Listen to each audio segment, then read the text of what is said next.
The first month of Jared Kozart's major league career has been a dreamlike scenario of punch-outs, double plays, and Gatorade baths.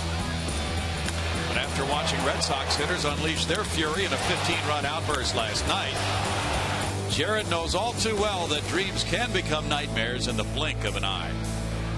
It's Kozart versus Big Papi and the Sox. How will he sleep tonight?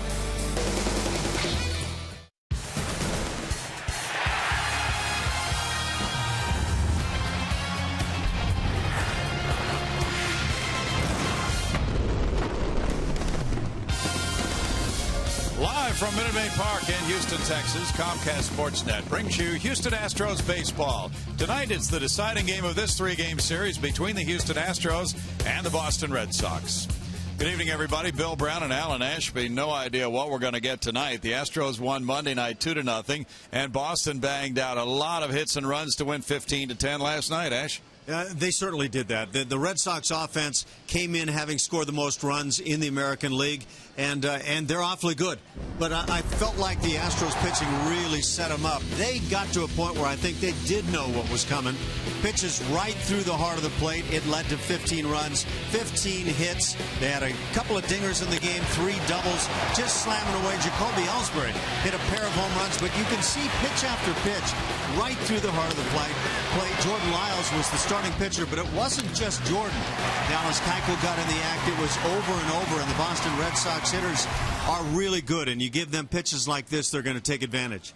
And Brett Oberholzer, of course, was able to completely quiet them in that 2-0 win Monday night. Ryan Dempster goes for Boston tonight, and it's Jared Kozart for the Astros, off to one of the best starts of any rookie pitcher in recent years. And look at the league average against a fastball. It's 275 in the major leagues. Average against his fastball is 197. Slugging percentage against his fastball is 250 compared to a major league average of 434. His average velocity, of course, is about 3 miles per hour higher than the major league average fastball. So Jared Kozart is really armed with some weapons as he takes the mound tonight. It's not a huge sample yet for Kozart, but it is 4 starts, and they have been consistently outstanding.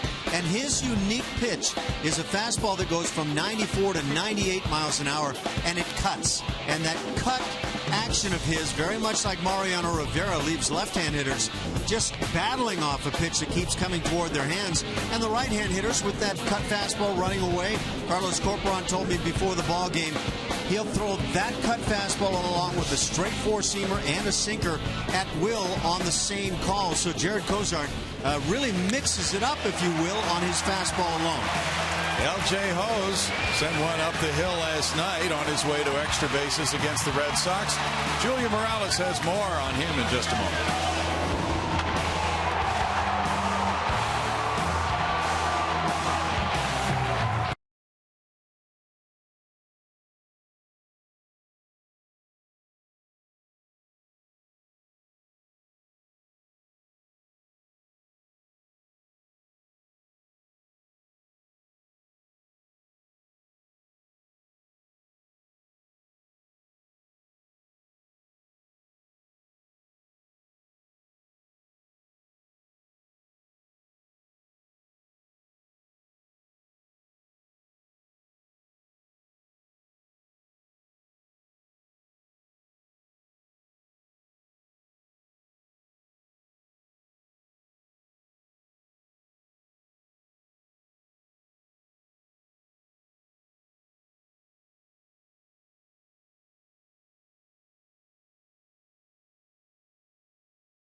Astros and Red Sox getting ready for their final meeting of the year. This home series is tied up at 1 game apiece. It's been a wild but fun series so far. Lots of exciting plays, and we've seen that from the newest kid on the block. That's LJ Hose, the new Astro, who's enjoyed his time here so far.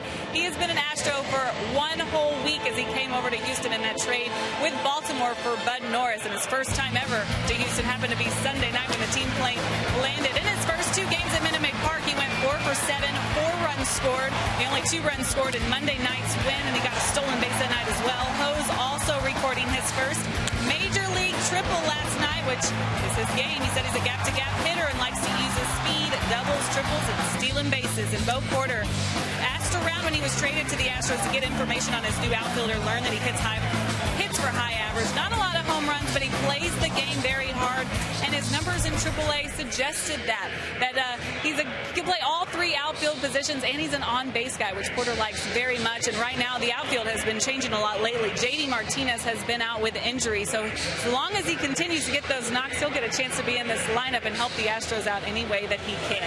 Coming up, Hose hopes to help his buddy out, Jared Cozart on the mound, who looks to cool down the red-hot Sox. First pitch and lineups are coming up next.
The Astros and Red Sox played the deciding game on a sizzling summer evening.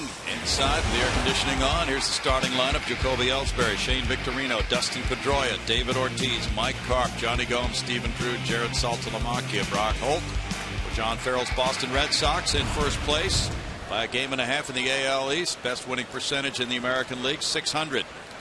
And Jacoby Ellsbury was a big part of last night's win. Hit 2 home runs. There's a strike. And he also scored 4 in the game.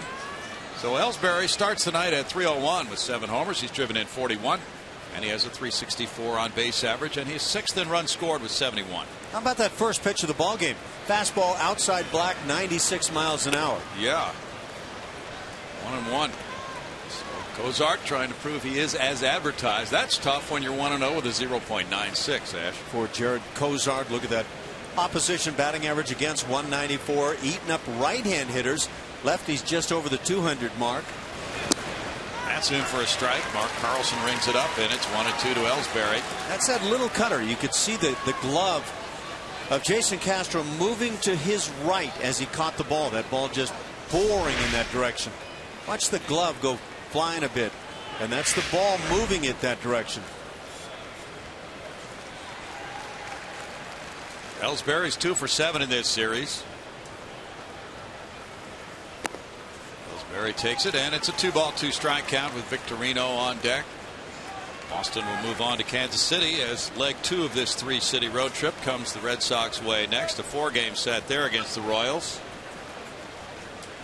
Red Sox are 19-12 against the clubs in the American League West. They are 5-1 against Houston. Swept a 4-game series in Boston. Bouncer to shortstop, to Hopper to Elmore. Jake Elmore, playing for the injured Jonathan Villar, takes care of out number 1.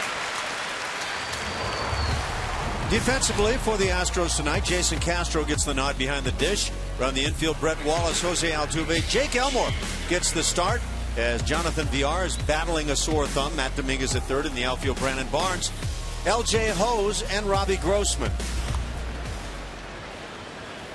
Astros in the midst of a 7-game homestand. They'll welcome the Texas Rangers Friday night after a day off tomorrow. Shane Victorino at 291 has 7 homers, 34 runs batted in. Victorino 3 for 9 in this series. And that's in the dirt, ball 1. Last night the Astros got off to a 5-0 lead after 2. Boston roared back. Boston had back-to-back 5-run innings in the 5th and 6th. Pounded out 15 hits, won the game 15-10. John Farrell's club, after being shut out 2-0 in the opener of the series, has equaled its victory total of last year under Bobby Valentine. That's a sharply hit single through the middle for Victorino. What a nice job Victorino has wound up doing for the Red Sox. And he's filled a void that certainly could have cost them. Minus his services. Quality switch hitter, plays great defense. He's aboard for Dustin Pedroia, former Rookie of the Year and MVP, sporting a .296 average, including 8 homers. He's driven in 68, with the 6th best on-base percentage in the American League of .375. Pedroia is 4 for 9 in this series. He drove in 2 last night. Backs away from it. It's strike 1. He often takes the first pitch. He has hit .478 against Houston pitching this year, driving in 6. One way you change guys around that like to take that first pitch is keep pumping fast or strikes and forcing hitters into counts where they don't want to be, trailing in the count. Curveball is up and it's 1-1. Close pitch. Very dynamic pitch for Jared. Was that ball really high at the plate on even Dustin Pedroia? A lot of times we don't see it called a strike.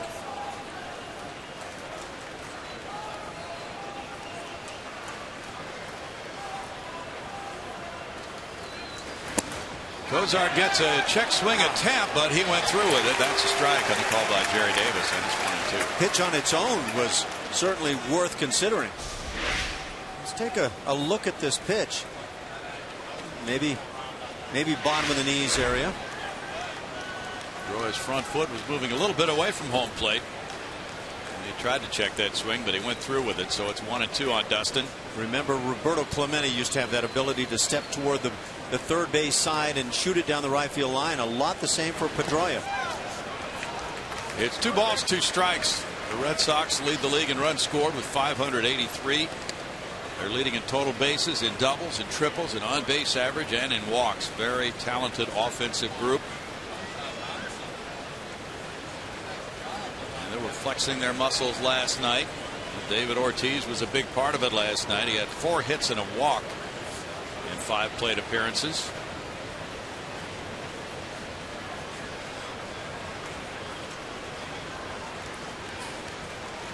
Cozart with a throw over to first. Jared from League City, Texas, in the suburbs of Houston, and it's just a special time for him after being drafted by the Philadelphia Phillies. He grew up an Astros fan and then got a chance to return home to pitch for his hometown team in that trade from Philadelphia. Now making his 5th major league start. Jared's 23. To Clear Creek High School. Runner going. Ball hit in the air to right field. Backing up L.J. Hose. Hose in for it now. And it's out number 2. Victorino back to first.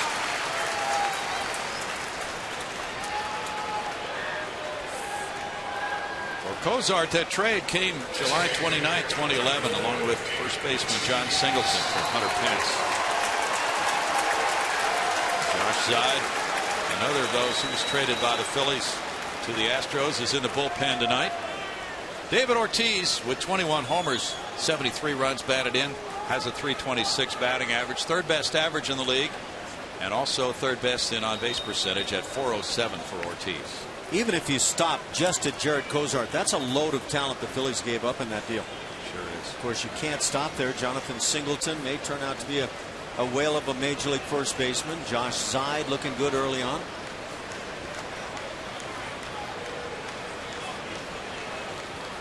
The shift is on as normal. Altuve is in shallow right field. That's strike one, and Hose is in very deep right field. Love to know what's going through David Ortiz's mind after seeing one pitch from Jared Cozart, and maybe thinking, that's a little unique. I've seen that before somewhere. Where have I seen that?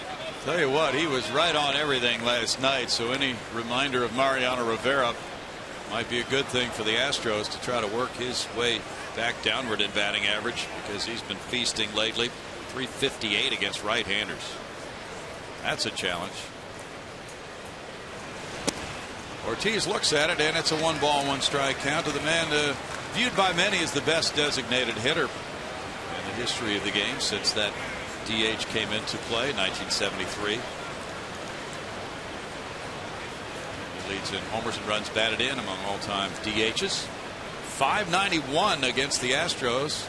With 2 homers, he's driven in 10. Runner goes, and the pitch is foul back. Victorino set sail. He'll come back with a 1-2 count on Big Papi. Boston Red Sox, unlike much of their past, their recent past, good base stealing team this year. Start the series leading the league in stolen bases. That's unusual for them. They've stolen 84. That's 2 shy of Cleveland for the American League lead right now. Only once in the Red Sox history did they lead the league in steals for an entire season. 1935, when they had 91. Were they the Go-Go Sox then? I don't think so. 1935. That's through the shift and on through into left field. So Ortiz on the 1-2 pitch just took it the other way. And runners are at first and second now with 2 outs. And you get an idea of how talented the Red Sox hitters are. Just reaching out and laying the bat on it. That's beautiful work against a unique pitcher like Jared Cozart. I wonder how well a shift really sets up, because when you're as difficult as Cozart is, you leave guys taking swings they don't normally take. Now Mike Carp, he's at first base tonight. Carp's hitting .306. He has 8 homers. He's driven in 29 runs. Plays the outfield as well. He's had 157 at bats. Ball 1 to the former Seattle Mariner. Carp is 4 for 13 against Houston pitching this year. Boston team as a group is hitting .273 this season. A lot of tough outs in this lineup for John Farrell.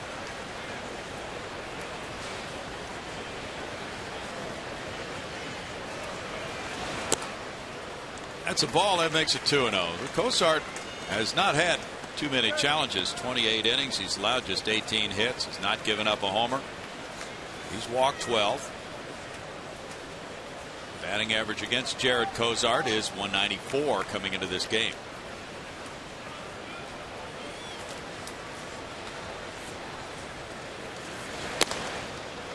And now he's behind Carp. It's 3-0 to Mike Carp. Cozart had that spectacular major league debut at Tampa Bay, and he took a no-hitter to the 7th. 6 1/3 no-hit innings. Wound up with a 2-1 win over the Rays back on July 12th. 8 innings of 2-hit shutout baseball for Jared. That's in for strike 1 to Carp. How many pitchers, starters in particular, do you see that can fall behind 3-0, come with a fastball and bring it at 96? That's a select group, isn't it? I think it is quite select, and I'd probably start with one guy, David Price, who happens to own the Cy Young currently.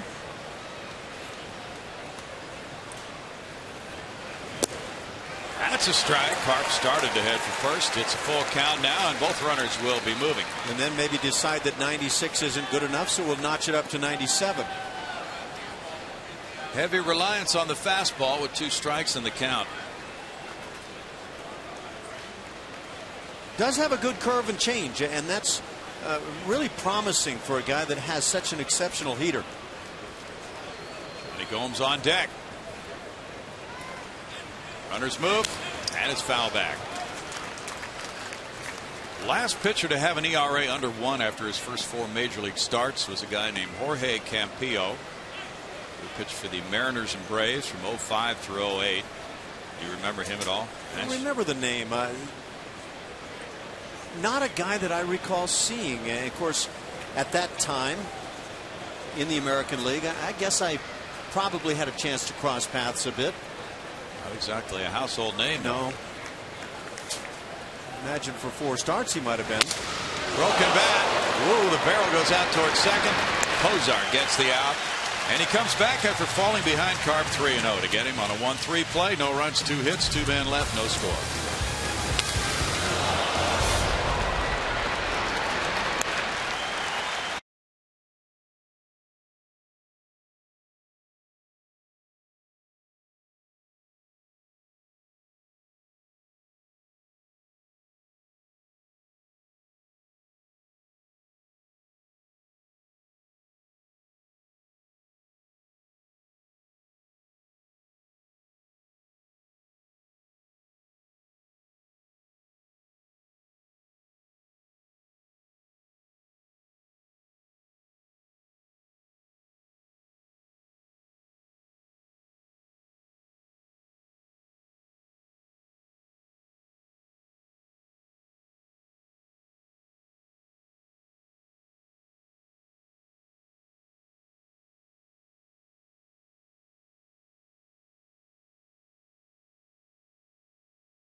To you by Southwest Airlines. Find our fares online only at southwest.com. Find your own lane during the Mitsubishi Motors 2013 Summer Sales Event. Visit MitsubishiCars.com.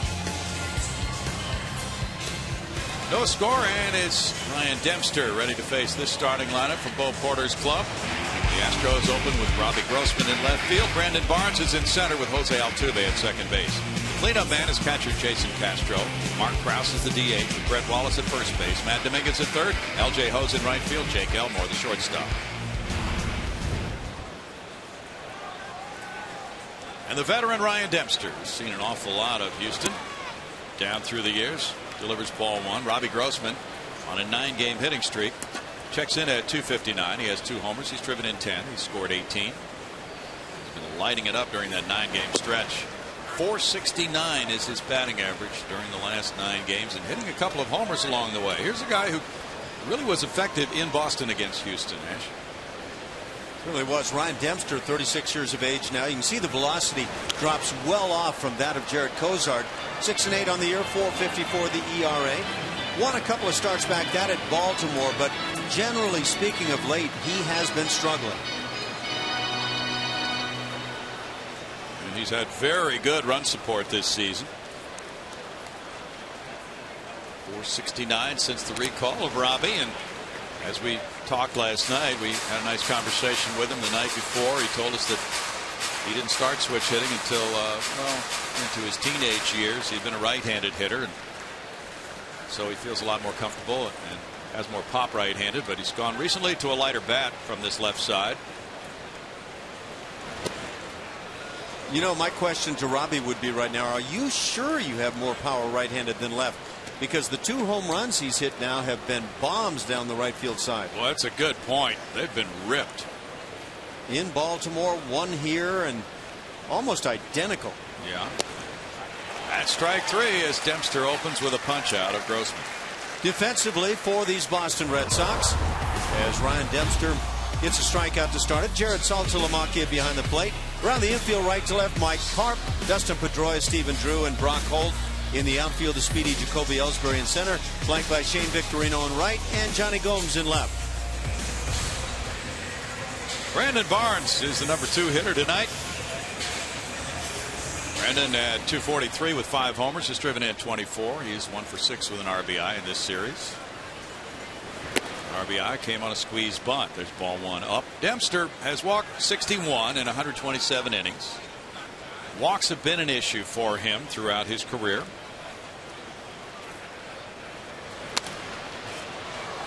Foul back, and it's a 1-ball, 1-strike count. When he beat the Astros in Boston, that was April 26th. He won the game 7-3, allowing 2 runs in 6 innings. In his career, 7-12 with a 4.28 ERA and 26 starts against the Astros. And he's had a lot of relief appearances as well against them. Rolled out to shortstop for Stephen Drew. 2 outs for Dempster. Dempster with that 10 strikeout game against Houston in 6 innings was really pretty dazzling that night at Fenway with the off-speed stuff. The split finger pitch can be very effective for him. And the last couple of pitches he made there on Brandon Barnes, good sliders down and away. Sometimes there'll be a night where one hitter just takes the brunt of the effective pitches. Jose Altuve at 279 with 4 homers, has driven in 36. 1 for 9 in this series. Fly ball goes to right field. Victorino makes it a 1-2-3 first for Dempster. No score through 1.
Live to enhance your Astros experience via computer, smartphone, or tablet. Get in-depth stats and join the social buzz.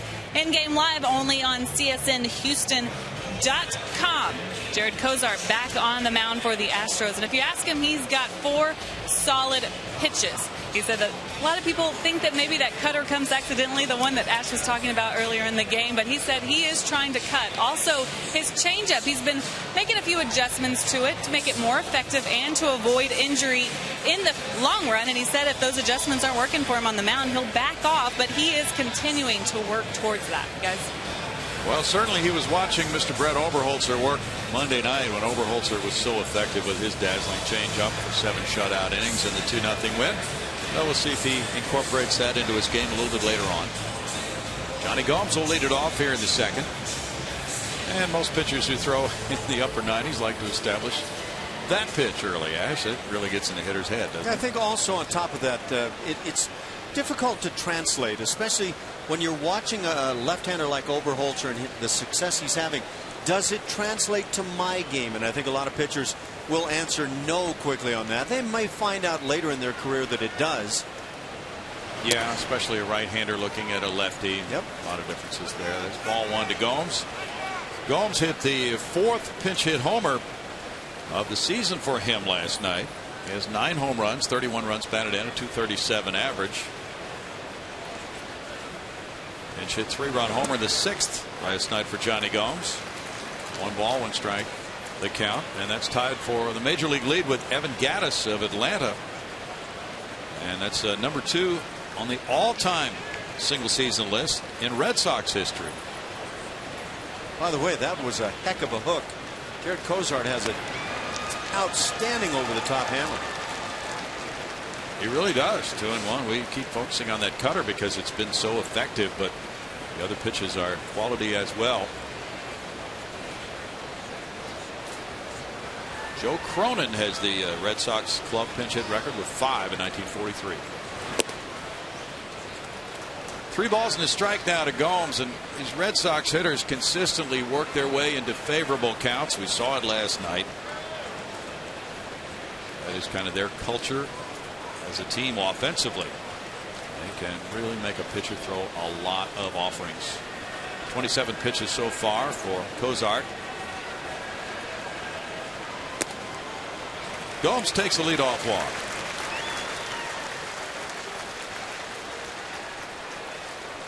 Just a reminder as you enjoy a cold one to look forward to Miller time later in today's game, brought to you by Miller Lite. Here at beautiful Minute Maid Park in downtown Houston, Texas, a series finale for the season series between these two. And then the Texas Rangers come in for the opener of a 4-game set Friday night. That's a 7:10 start Friday night, 6:30 for Astros pregame live, leading up to the start between Eric Bedard and Matt Garza, newcomer to the Rangers with a 7-2 record for the season. Stephen Drew bats now. And he bangs that one off his foot, strike 1. Drew's on a 7-game hitting streak. And he's hitting .246. He has 8 homers, 41 runs batted in. Good solid defensive player. He was drafted by Arizona. They traded him to Oakland last year as he divided the season between those two. And then he signed a 1-year deal as a free agent back in December to join this Red Sox club as a part of the makeover they had since last year.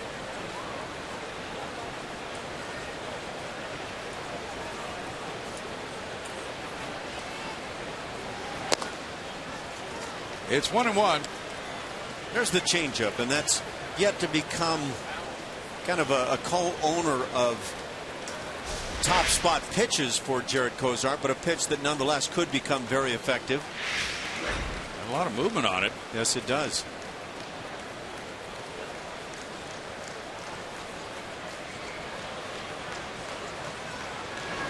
Interesting in this double play situation that Altuve is positioned where he is with Gomes at first. He's way over on the pull side, and he's not shortened up at the normal double play depth. On a ground ball that would find its way to Matt Dominguez, I would think it would take the shortstop covering to try to create a double play. Very good point, Ash. Too far for Altuve to run to get there. Foul ball makes it 1-2. That fastball right there was a perfect example of that cutter and what it does on a left-hand hitter. Watch this ball dart. Well, when it slows down, it's really hard to see it, and that's an oddity, but boy, that ball just darted toward Drew. And the late movement probably caused that ball to be fouled off his leg. And Stephen Drew hitting the top part of that baseball, and the ball was moving down toward his leg when he hit it.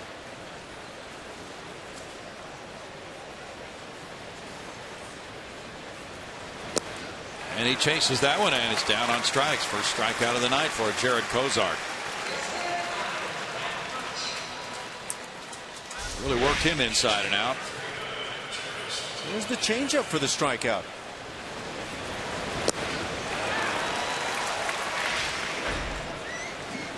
He's thrown his changeup only 8% of the time in his first 4 starts. Yeah, I'd love to see at some point him sell out to finding a way to throw that pitch consistently in the strike zone. If he does, he's really got something. Has a great combination with that fastball, and then you mix in the curveball. Saltalamacchia, 261 for an average, 10 homers, 43 runs batted in. Is the batter. He was 0 for 3 with a walk in the opener of this series Monday night. That's strike 1 for Kozart. Going back to Chris Sampson. He was the last Astro ever to accomplish this kind of success through his first 4 major league starts with a 0.46 ERA. That was back in 06 and a portion of 07 for Chris Sampson, who also was a hard-working reliever in addition to starting. Chris has remained in the Houston area. He's from Channelview, and he's running a baseball academy. No balls, 2 strikes.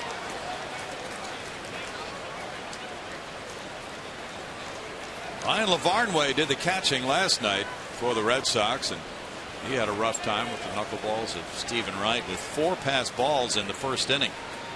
But the Sox overcame it.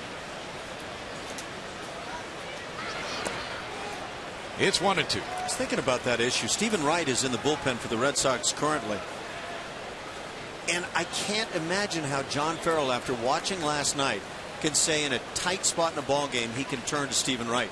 Not because of his inability to pitch effectively, but the inability of someone to catch him. That's the problem. Knuckleball was really dancing great last night. Line shot, right field corner. Gomes is headed for third. Hose plays it off the wall. Gomes is going to be stopped. Initially he was sent, but then he was held up. And it's a double for Saltalamacchia. Brian Butterfield, the third base coach for the Red Sox, did exactly what a good third base coach should do. Come way down the line, provide as much opportunity to come around the bat hard, and then at the last possible moment stop the runner. But you can see with Saltalamacchia just hanging it out, it goes to the wall, and this opened up the door for that possible send. The good job here is getting the ball into the hands of the cutoff man right away, and that's a good stop. Now Jason Castro meets at the mound with Kozart. And Saltalamacchia has just picked up double number 28, tied for 7th in the American League. Both these catchers have been ranking high in doubles. Castro has 29 himself. Brock Holt will be the batter, making his 16th major league start of the year. 235, no homers, 10 runs batted in for the former Rice Owl. From Stephenville, Texas. Matt Dominguez is in at the edge of the grass at third with 1 out, and runners at second and third. The other infielders are playing back. Gomes dashing off third, a few steps, and it's ball 1. If there's anything in a name, I would think I'd take my chances with Brock Holt. That's a big league name. You like those monosyllabic it's strong. names, huh? Not quite Dash Rip Rock, but it's a close second. Rip Rock. How about Rip Torn? Yeah, that's a good one. Oh, that one. First of all, almost hit Holt. Then secondly, it was a tough catch for Jason Castro. And it's 2-0. When a pitcher, that right-hander, yanks that one with the catcher setting the other way, it is just reaction time for the catcher. Nice play. Jason Castro able to get to it on the backhand side. Big pitch here on 2-0. It's in for strike 1. The Astros are carefully monitoring the innings of Jared Kozart. He came into this game with 125 innings this year, minor leagues and major leagues. He threw 114 last year, but in 2011 he threw 144.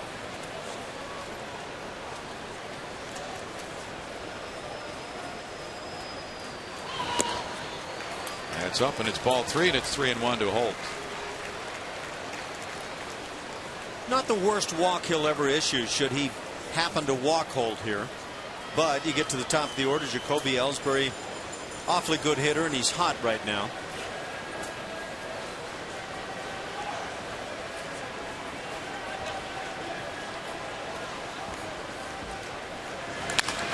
Ground ball to second. Gomes coming home. Altuve gets the out at first, and it's 1-0 Red Sox. Holt picking up his 11th run batted in, scoring Gomes and sending Saltalamacchia to third. Ellsbury had a very active night last night with the 2 homers, 4 runs scored. Well, he didn't have to run hard a whole lot. He just did a lot of jogging twice. Little man, big bat last night. And he wasn't hitting any wall scrapers.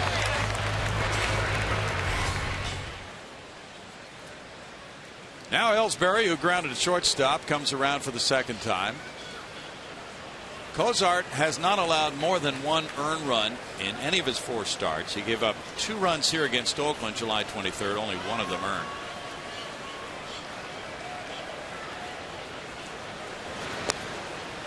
And that's ball 1 to Ellsbury. These are longish and hard-fought innings that the Red Sox are forcing upon Jared Cozart. Certainly more effort required here in the early stages of this game than he has had in his previous 4 starts. He's at 42 pitches right now. That's a drive out toward right center field. Hose back. Hose at the wall. Whoa! L.J. Hose took away extra bases from Ellsbury with a tremendous catch up against that fence in right center field. And it's 1 run. 1 hit, 1 left for the Red Sox. They lead at 1-0.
Tune into Chevy Hometown Kids every Saturday morning at 9:30 on CSN. Chevy Hometown Kids, where it's not about the score, but the experience.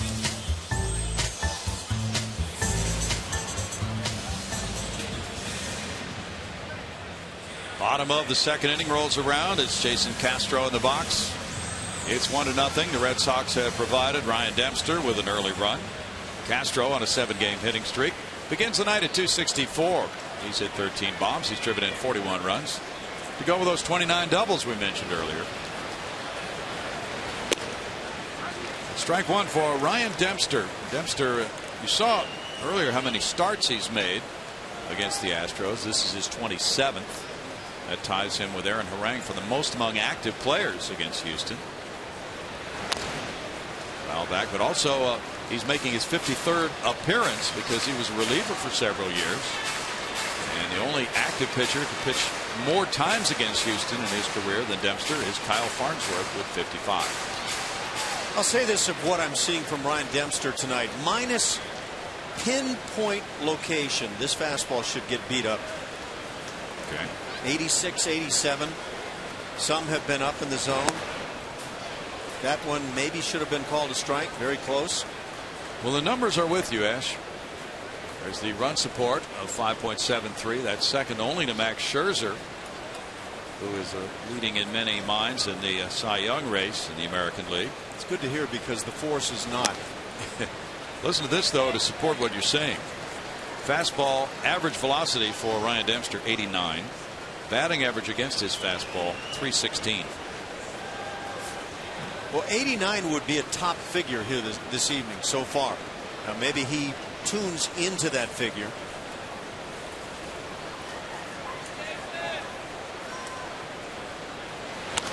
Castro fouls it back. Meanwhile, Shelby Miller, the Cardinal rookie right-hander, had to leave the game tonight. He was struck on the elbow by Carl Crawford.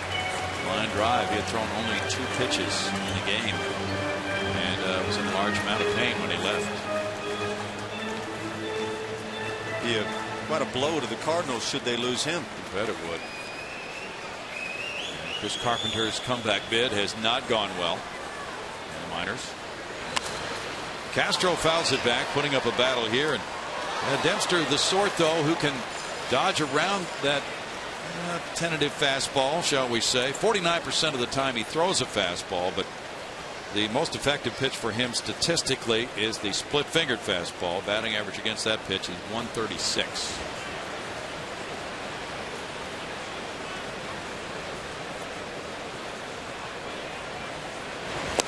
There it is. And he gets strikeout number 2 with it.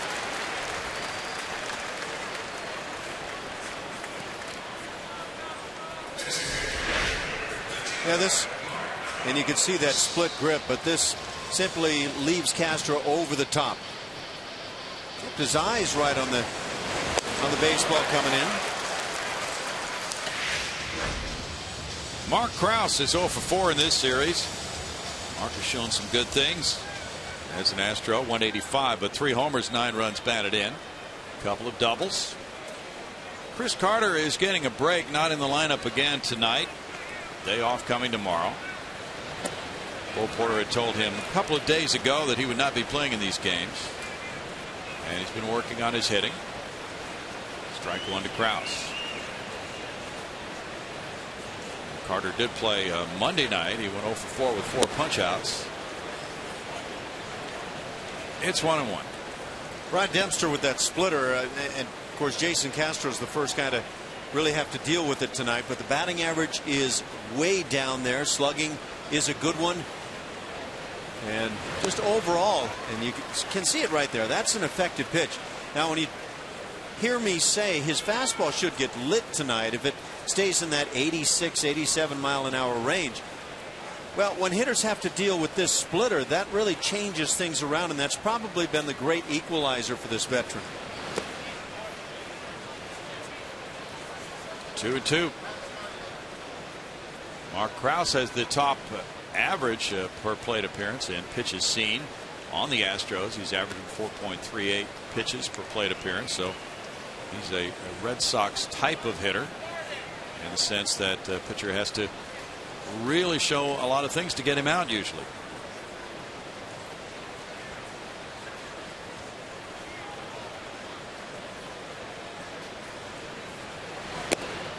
And it's a full count to Mark Krause with Brett Wallace on deck.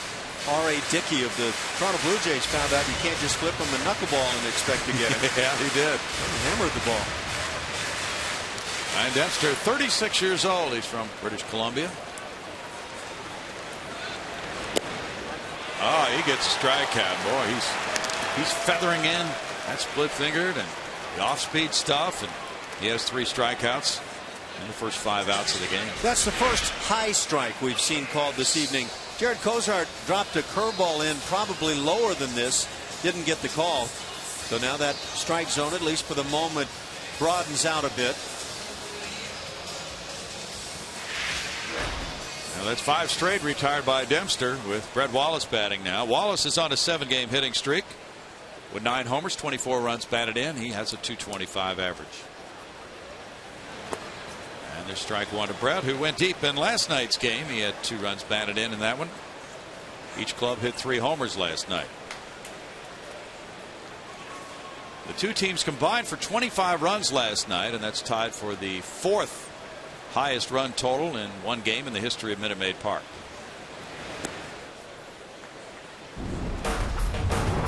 Brett Wallace has been swinging a dangerous bat of late, and this came in Toronto, the start of the road trip. Long home run to right field. They stand right through the zone, and you can see the head down on the baseball. Classic form. Now it's 3-0. Yeah, he took his old buddy Bud Norris deep there in Baltimore. Bud won again last night. He's 2-0 with the Orioles now. Yeah, I've said it already, and I just think that Bud has a chance to kind of step to the front of that rotation, be one of the top 2 guys, and help them a good deal. 2-2 now for Dempster. These splitters now just all of a sudden have awakened the life in the game of Ryan Dempster.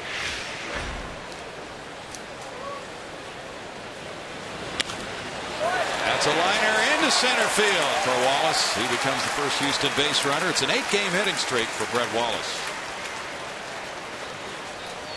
Dempster couldn't finish him off.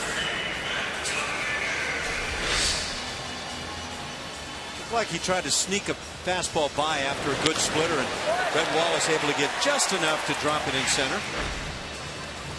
Well, he'll go for a tie of his career high hitting streak on Friday night if he's in the lineup. He's at 8 now. Career high was 9 in 2011. Matt Dominguez at 235 has gone deep 14 times. He's driven in 55.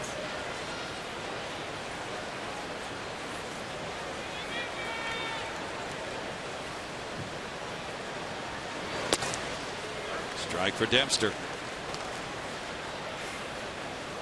Boston's starting rotation has compiled the 4th best ERA in the American League, 3.86. Bolstered by the trade for Jake Peavy. Dominguez took the early fastball for a strike, and I think my ploy would be get that fastball early while you can. Yeah. Fly ball to Ellsbury to end it in the second, and it's no runs ahead and a man left. 1-0 Red Sox.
Tweet of the game. It's from Corpus Christi Hooks catcher Max Stassi, who says congrats to David Martinez on his new Hook single season record. 14th win. Hook Nation was awesome tonight. Martinez indeed set the franchise record, got win number 14 by defeating Northwest Arkansas. He's been one of the top starters in all of minor leagues baseball this season. He's currently leading the Texas League in wins, ERA, which is 2.02. You see on the graphic there, and WHIP. Definitely congrats to him. Mark Appel with another nice start last night. He got his first career win, so congrats to both of these guys who are coming up in the Astros system. Guys. Very exciting times. Thanks, Julia. Shane Victorino leads it off. 1-0 Red Sox. Well, that arm slot of David Martinez screams controllable sinker and likely a little slider to go with it. The changeup could certainly fit well. But that's a nice slot for that controllable sinker. Bounced up there for a 1-1 count on Victorino. Well, the Oklahoma City Redhawks extended their club record winning streak to 12 last night. They beat Colorado Springs 6-3. So they are 12-0 on their homestand. And currently in first place in the PCL Southern Division with 68 wins and 50 losses. Roll, and Wallace started to break for it. Now Altuve gets it back to Wallace. Round number 1. Well, what's happening in the minors? Oklahoma City's in first. Corpus Christi's in first after winning the first half of the Texas League. Lancaster's in first. Quad City's in first. Tri-City tied for first. Greenville's in first. Everybody's in first. Well, how are you supposed to make the comment that you learn while you're struggling when everybody's in first?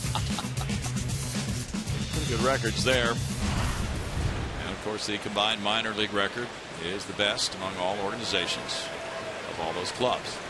Dustin Pedroia looks at strike 1. He hit the fly ball to right in the first inning. Very good pitch by Cozart. So that's a combined .581 winning percentage for all the Astros minor league clubs. Curveball misses, and it's a 1-1 count. Red Sox have hit .332 as a team in the games against the Astros, and there have been 6 of them.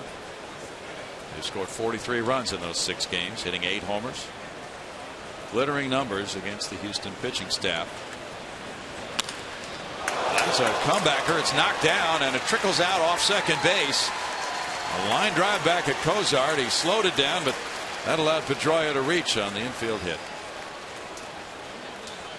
Couple of line shots coming right back through the box on Cozart tonight, and gets a piece of this one.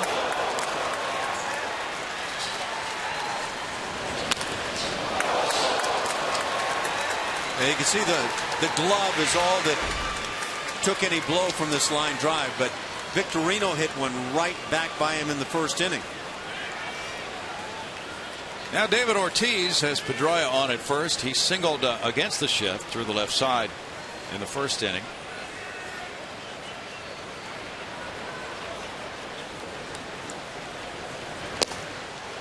Right there on the black for a strike 1.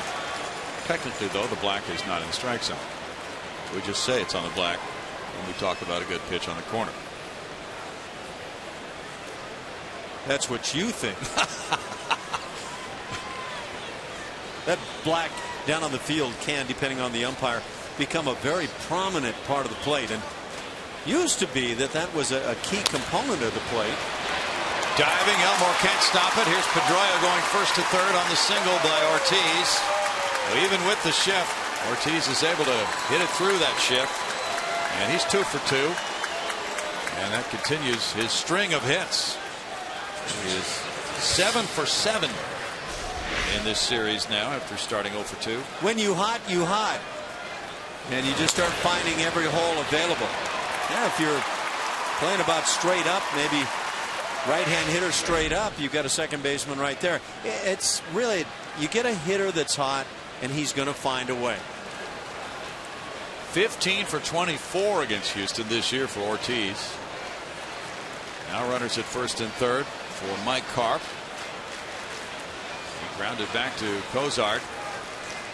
Double play depth for Elmore and Altuve here.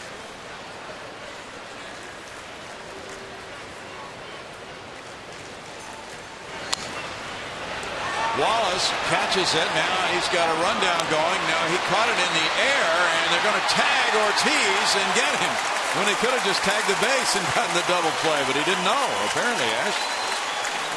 I believe they get a run. I think that was a one-hopper, if I'm not mistaken. Okay. Yeah.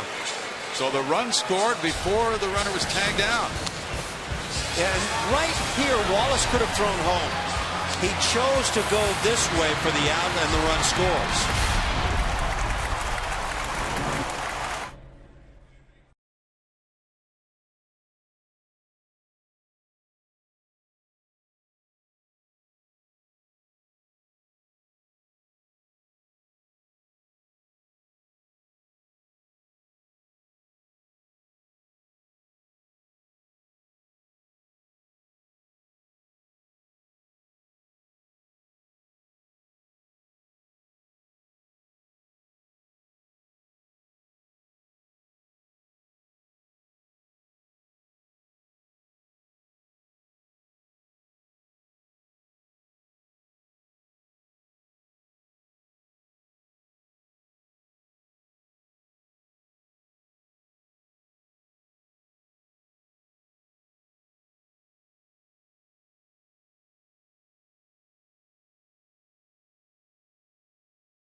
This weekend, the Astros take on Adrian Beltre and the Texas Rangers. The series features a big and bright Friday night on the 9th and a Texas Country Street Fest before the game on the 10th. Call 1-877-9-ASTROS or visit Astros.com for tickets.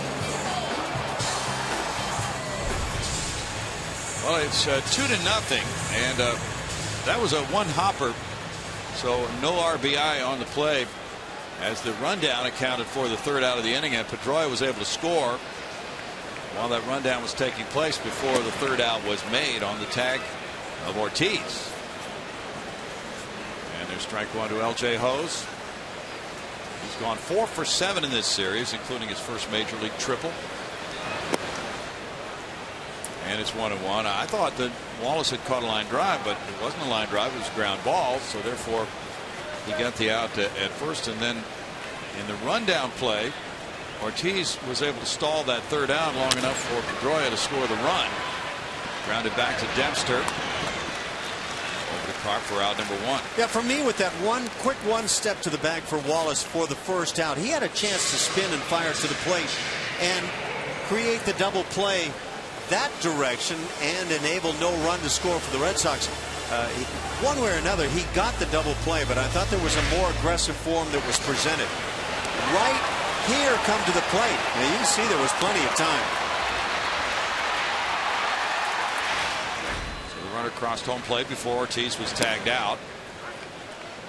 Now there's Jake Elmore taking, and it's strike one. By the way, nice job, sprint job there by Elmore to get the out. Yep. 247 for Elmore. He hit his second homer of the year last night. Coming off the bench for the injured Jonathan Villar. And Villar left the game with a sprained left thumb. Elmore came in and had a single and then hit an 8th inning homer. And Villar went for an MRI today on his sprained left thumb. We did not hear the results of that. Bo Porter did not think it was anything more than a sprain. Pending the results of that MRI. 2 balls and a strike. Villar, we thought that he injured the left thumb on a ball hit up the middle, but it was actually on an attempted steal of third earlier in the game when he was thrown out, Bo Porter said, when he went in head first. Yeah, a lot of times guys will do it on that diving action with the thumb on the glove hand, but this is where it takes place. And usually things that hurt more when you make a play that's not so wise as that play was. That's a fair ball. And the fans reach over and interfere with it, so now the umpire has to make a ruling, and his ruling is going to be double on the fan interference. Elmore picks up his 4th double of the year with fans reaching over. The ball was in play when they touched it, and at that point the ball is dead, and the umpire makes a ruling on what he thinks would have happened with a base runner had the fans not interfered. Well, you look down there, and my reaction always is, come on, fans, leave the ball alone. Yeah, we get some adults involved and certainly should know better. But they want a baseball.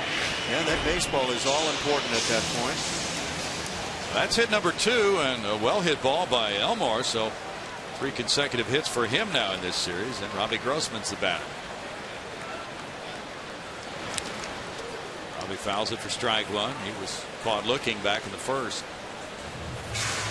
The Astros with a chance to win a series from a first place club. They have not won a series from anybody since June 18th through the 20th when they won 2 of 3 from Milwaukee here. Since then they have lost 11 series and split 1 2-game series. So that would really be something if they can come from behind and win this one. Especially the way the Red Sox have been playing. 1 ball, 1 strike. Get down to that final 2 months of the season, and clubs that can sniff the finish line with a chance to win, they're going to win. They tend to load up and play good baseball. It makes it tough on the other clubs, but right for the moment the Astros trying to make it tough on one of these good clubs. Barnes on deck. That's in for a strike, and it's 1-2. Astros have a chance, depending on the situation, to use the running game with Dempster on the mound. He's allowed 13 steals and 14 tries.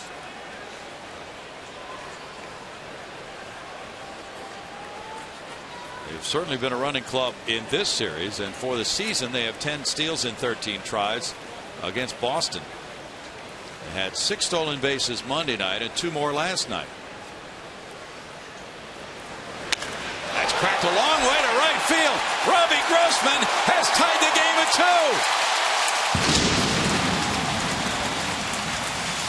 A power bat of Robbie Grossman connects again. 3rd home run for Robbie. 12 runs batted in. He hit one last night. He hit one in Baltimore. He has turned out to be an explosive hitter, and that's a 10-game hitting streak. You know, I can only speculate. I don't know that when Robbie Grossman was recalled to the team here recently that he was considered long-term. But he keeps swinging this bat, and he's going to be very long-term. He's showing outstanding pop from the left side of the plate. And what we saw the first go-around was good pop from the right side and not so much from the left. That was on a 1-2 pitch. And now Brandon Barnes looks at that one. That's ball 1. So Grossman ties it with an impressive drive. And you mentioned earlier, all 3 of his home runs batting left-handed. Those balls have been smoked. They're not just barely clearing the fences. I think he's figured out what his home run trot looks like. Well, we talk all the time about players like Robbie Grossman, and we focus on their on-base averages. Well, that's a bonus. 2 balls and a strike. Well, you give me those 4,000 slugging percentage swings, I'll take him every time. 22nd home run surrendered by Dempster in 130 innings. Barnes goes to a 2-2 count. Jose Cisnero was optioned after the game last night to AAA Oklahoma City. Jorge De Leon is spending his first night in the big leagues in the Astros bullpen. Tap the shortstop, Drew's left, and he throws to get Barnes. 2 outs. Good play by Stephen Drew.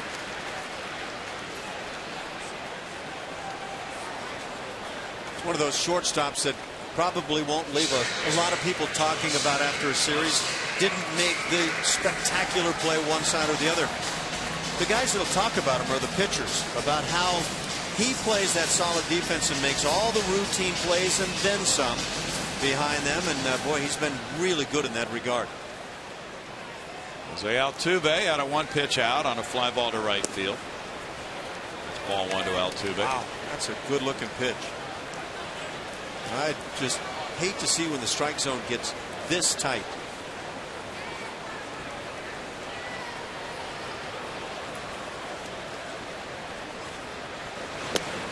It's in for a strike, make it 1-1. John Lackey pitched a good game, only to lose it 2-0 Monday. He went 6 innings. John Lester pitches tomorrow night for the Red Sox in Kansas City. 2 hopper to Drew. And that makes it the final out, but the Astros tie it on a Grossman long ball, number 3 for Robbie. He went to Cy-Fair High School in Northwest Houston, and it's 2-2 after 3.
and come out to Minute Maid Park for happy hour at the St. Arnold's Bar from 4:30 p.m. to 6 p.m. this Friday. Enjoy $5 specials on St. Arnold's beer selections. Also Ziegenbach and Bud Light. Union Station gates open early, so come join us for a cold one. Guess what Julia brought with her tonight to the ballpark? We have a little surprise for you. It's a 2-2 game. Cozart working the fourth inning. Gomes, Drew, and Saltalamacchia coming up. I think I know what you're talking about, and I hope they're earrings. They're not earrings. They strike one. Oh, they can be used as such. Bowing to tremendous pressure, Julia has brought a special presentation. For those of you watching the game tonight, she's been hearing about it from you. She's been stopped on the concourse and asked about it. Because that 2-0 win Monday night, yeah, those were the lucky shoes. Julia, can you see it from there? Can you put some rings on those and wear them in your ears? Ooh, like them some earrings. No, these are very popular thanks to you guys. Well, that guy asked you about them, right? Bo Porter. He sure did. I have them with me, so in case I need to put them on for good luck, they're here. Well, so you'll put them on when the Astros bat? Is that the way it works? Well, I should probably just put them on now. Okay. Were they on when Robbie Grossman hit the 2-run home run? No. Keep them off. This is a fun game. Baseball's a superstitious sport. Over to Johnny Gomes. One walk for Cozart through the first three. Gomes drew that one. It's 1-2. Here's the other question, though. Were they on when the Red Sox scored their 2 runs? And if the answer is no, put them on right now. Oh, dear. So should I wear one of them? You're back and forth now. Well, you're going to run into problems there, too, Julia. That takes some talent. 2 different shoes. Strike 3 call. Cozart gets a punch out. That's number 2.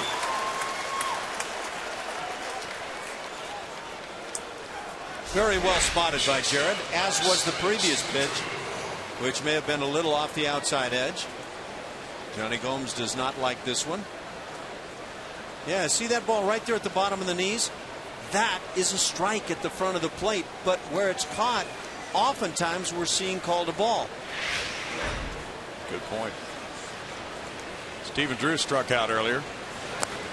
Well, the front of the plate is where the strike zone begins. And the bottom of the knees, I mean, we can talk about it all the time, but if a little portion of the baseball touches either corner, it's a strike. If a little portion of the baseball touches the bottom of the strike zone, it's a strike. It's in for a strike. Or should be. Yeah. Yeah, it is. As you properly described it, it's the notch of the knee underneath the kneecap. It's not ball fitted within a box. It's ball touching any portion of that box. So looking at it that way, which is the way to look at it, you could have one stitch of the baseball touching the outside corner, far outside corner. Exactly. One stitch of the baseball touching the far inside corner. Correct. That really makes it a lot wider home plate than just 17 inches. It does, but that is reality of what the strike zone is supposed to be. High to right field. Goes in from the warning track. Yeah, that's the zone. Out number 2. But then again, it's the same thing. Look, if a line drive goes down either line here, and one stitch of that baseball touches the chalk, the outside portion of the chalk, it's a fair ball. Same philosophy on the strike zone. All right, so let's see. Let's get a baseball here. Yeah, okay. So this is home plate. So now I don't see any seams on that ball, Brian. No, there's no seam on there. So this is the ball. This is the that's it. Just the outside of the ball touching the outside of the strike zone, and then so that really widens home plate by quite a bit. It does, and again, bottom of the knees, wherever that mark is, that ball touching bottom of the knees is a strike. And so, same on the top, of course. That's not going to happen. By the way, there were some very important statistics on that piece of paper. So pardon me while I get it out again. I think you're up a creek, Bronny. Saltalamacchia double to right field earlier.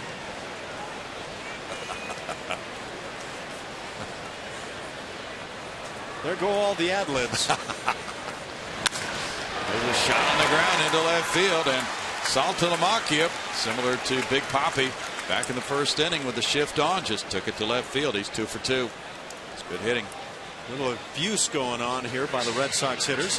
Kevin Eschenfelder, who we just saw up here in the booth, brings the heat with special guests and in-depth analysis on Sports Talk Live. That's every night at 5 p.m. only on Comcast Sportsnet.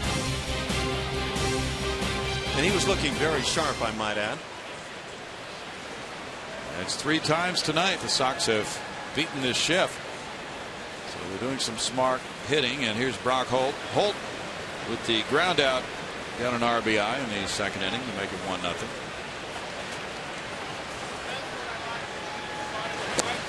There's ball 1. Did you follow the story of Twittergate last night with the Braves and Washington Nationals? Yeah, well, got the ball clubs now tweeting it out, and it's a good thing to do, bro. That's no clown remark, bro. Yeah, you got that. It's I guess it's gone as far as it maybe should go there. Well, the general manager of the Braves, Frank Wren, thinks so. He says a tweet from the Braves directed at Bryce Harper was, quote, an inappropriate attempt at humor. From the Braves or from the Nats? Well, from the Braves. Yeah.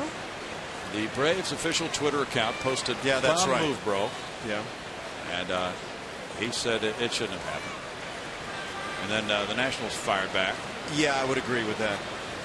So we've got a war on Twitter between the two, in addition to the war on the field.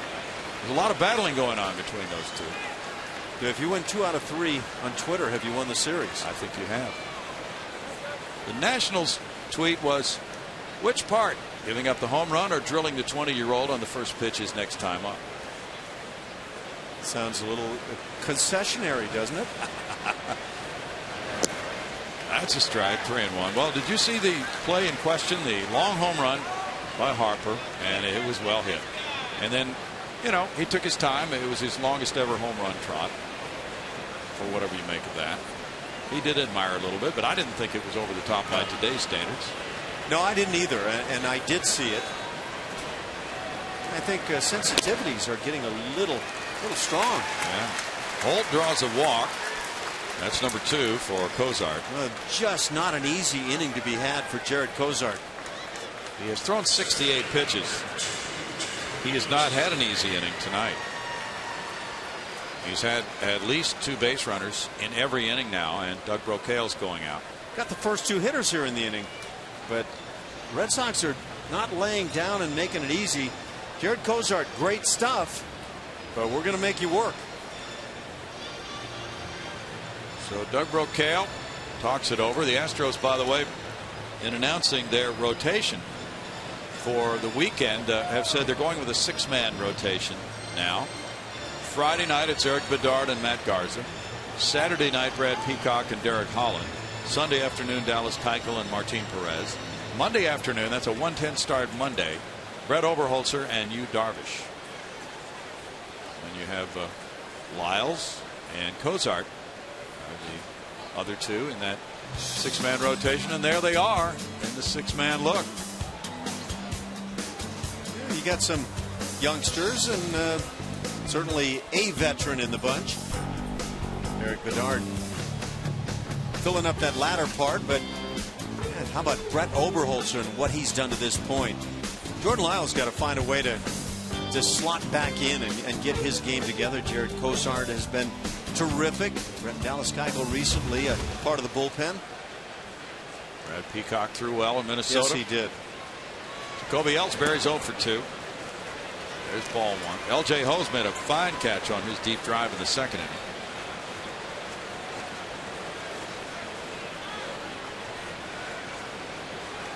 Dodgers 6, Cardinals nothing in the top of the 3rd at St. Louis.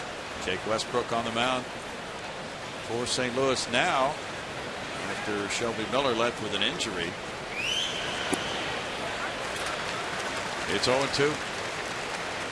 The Dodgers are making 1-1. The Dodgers just keep rolling along, don't they? It's a pretty good ball club, and I'm really glad to see that Don Mattingly didn't get hung out to dry early on in the season. Got a chance to work through the difficult times for that team. They've really turned it around mightily. That's a strike to Ellsbury. 1-2 now. Dodgers currently have a 5-game lead on Arizona. Ellsbury, kind of a classic leadoff hitter in today's mold, with even willing to take a second strike.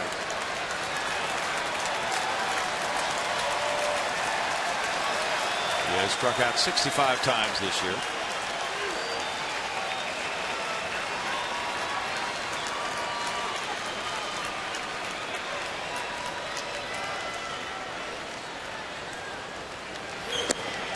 Off the plate, and it's 2-2. Tampa Bay is the closest pursuer to Boston, even in the loss column with the Red Sox with 46 losses, but the Red Sox have won 3 more games. So John Farrell's club has a 1.5 lead over the Rays and a 6-game lead over Baltimore.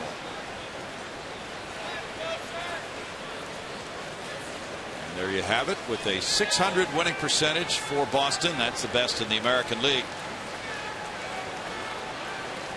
And I don't see the Yankees or Blue Jays able to turn that around enough. I think that's a 3-team race. Struck him out. And that's the 4th inning for Cozart. No runs, a hit, 2 men left. The Red Sox now have left 6, and it's 2-2 in the 4th.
Derby mobile game from MLB.com, available on iPhone and iPad.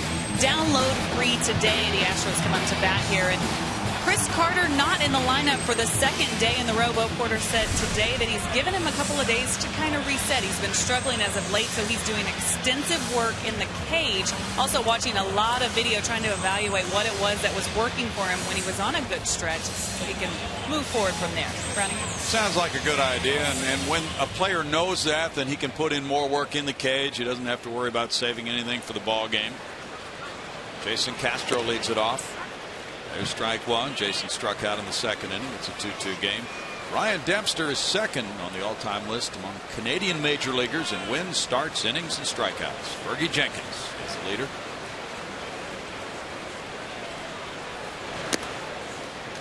It's 1-1. You know, it's a season of adjustments. You can go back 3-4 weeks ago, whatever it was, 3 weeks ago, at Wrigley Field. About that time, Chris Carter had found a stroke, a right field stroke that was really working. We talked about what they had been working on and how some real success was being found.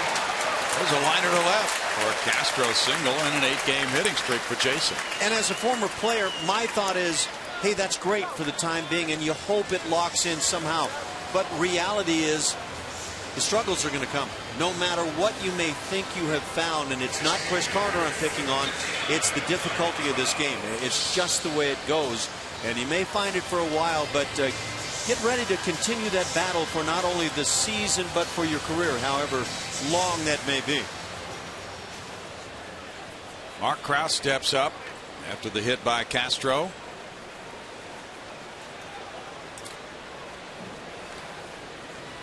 8-game hitting streak for Castro, a career high. There is ball 1 to Krause. Krause struck out looking in the second.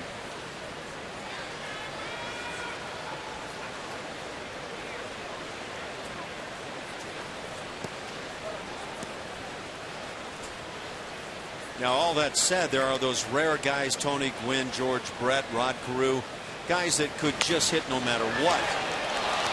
Harp to second, Drew back to first with Dempster covering for the double play. 3-6-1.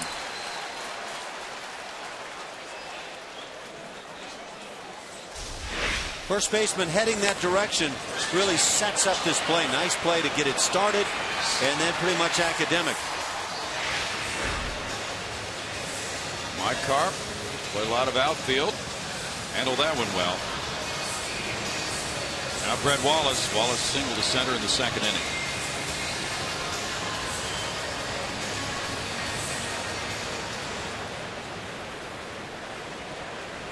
Boston 2-6-0. Houston 2-4-0. The Red Sox have stranded 5. The Astros have left 1. Good movement there for Dempster into the strike zone for strike 1 call. Braves 3, Nationals 3. They're in the top of the 8th in Washington. Justin Upton hit his 21st homer. Jason Worth his 16th. That splitter is filthy. That's his pitch, isn't it? That's the one he seems to go to. Look at the amount of dive as it's caught right there above the ground.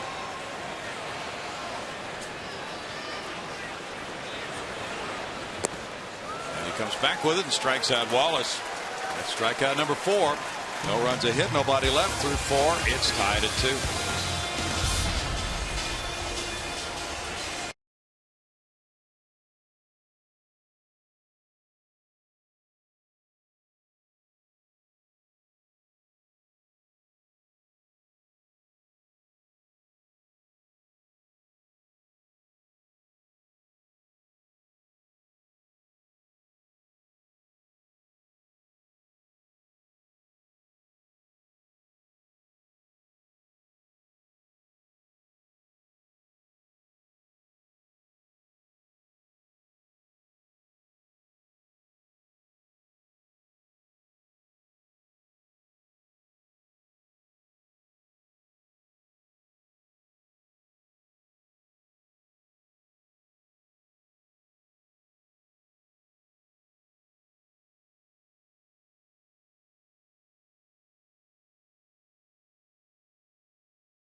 Local Toyota dealer. Toyota, let's go places. Buy Jack in the Box. Go big with Jack's really big chicken sandwich combos for only $3.99 plus tax. And by Elysium from the director of District 9 in theaters August 9th. That's Friday. Ash will be taking a movie break that afternoon before coming into dues.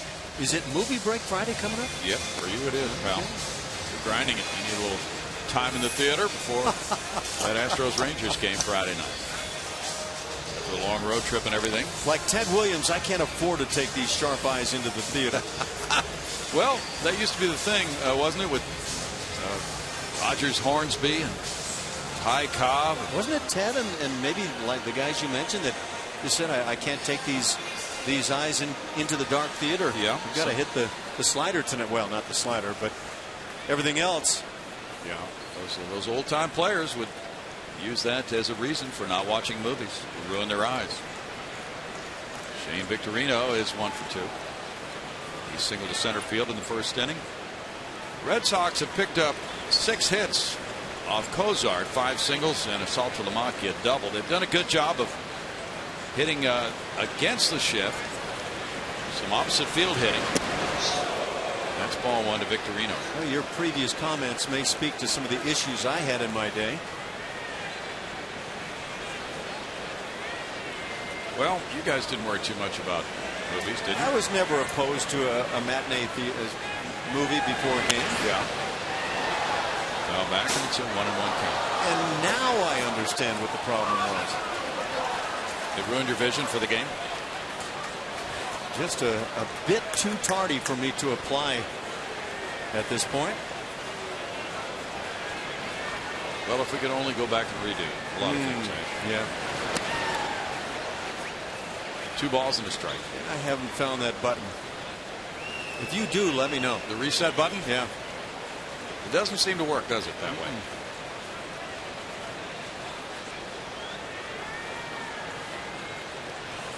Cozart is shaking off signs there from Castro. There's a fly ball to left field on the warning track. And back in for Grossman's catch, and Victorino right-handed that time against Cozart. This moment in history is brought to you by MD Anderson, making cancer history. August 7th of 1998, Randy Johnson, the big unit, makes his Astros debut with a 5-hit shutout, 9-0 win over the Phillies. Can't believe he ever gave up 5 hits in a game from what I saw. Jeff Bagwell hits a pair of home runs in the win, and Randy Johnson was dynamic at that time and looked good in that Astros uni. There he's made the transformation to the Astros uni in that trade from Seattle. Dustin Pedroia taking ball 1. Is 1 for 2 up.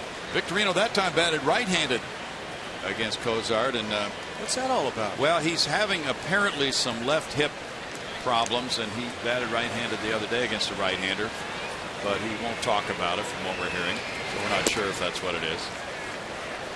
2-0. Normally he's a switch hitter, but that could be a reason. That maybe some kind of an injury to his left hip area, and that's why he's not batting left-handed. But, you know, you talked about it. Teams like the Red Sox grind through it. Pedroia has been playing hurt all year. And this is that time of year when guys on first place clubs don't feel that they have the luxury of taking time off. Looked like Jared Cozart thought that pitch should have been called a strike. It caused him to react just a bit. That's ball 4. Pedroia takes walk number 3. He was really dominant. Randy Johnson 10-1 that year, and his ERA was just slightly above 1. 15 strikeout game. Yeah, try to hit this. Brad Osmus says bring it up and in here, and that pitch right on the money. Fantastic second half for the big unit. That's how Roger Clemens put up about 2/3 of a season 1 year in a Houston uniform that was as good as you'll ever see. But those 11 starts resulting in a 10-1 mark. Off the charts. 1.28 ERA. David Ortiz is the batter. Yeah, those numbers, the strikeout to walk numbers were just off the charts. He didn't have a bad, even tiny patch. Ortiz has 7 consecutive hits now. Then came Kevin Brown and the San Diego Padres. Oh, yeah. Strike 1 to Ortiz. Trying to find a way, manufacture a way to get David Ortiz, starting with a changeup. Well, one thing is that Matt Dominguez seems to be positioned a little more toward the line this time, and that's kind of where Big Papi hit it last time, right? Or the first time up, rather. Yeah, he's found a hole twice.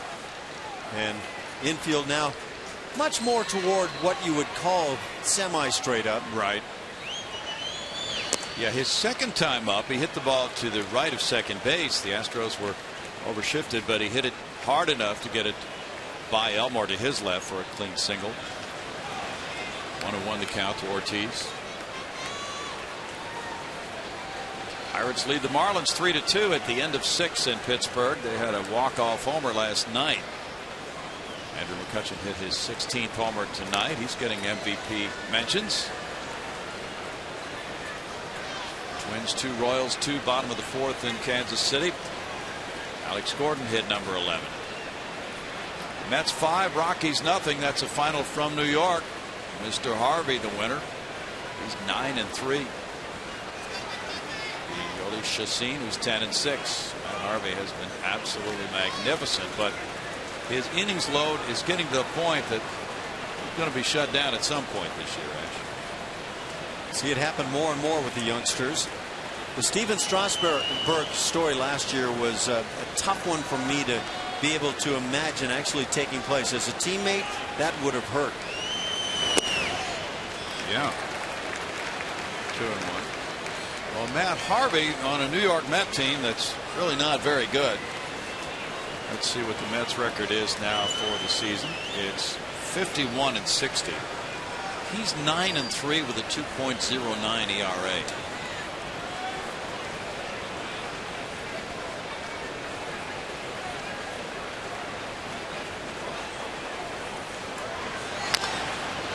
Bounce foul, and it's 2-2 to Ortiz. There are some really amazing young pitchers now that have come into the game in the last couple of years. Sure are.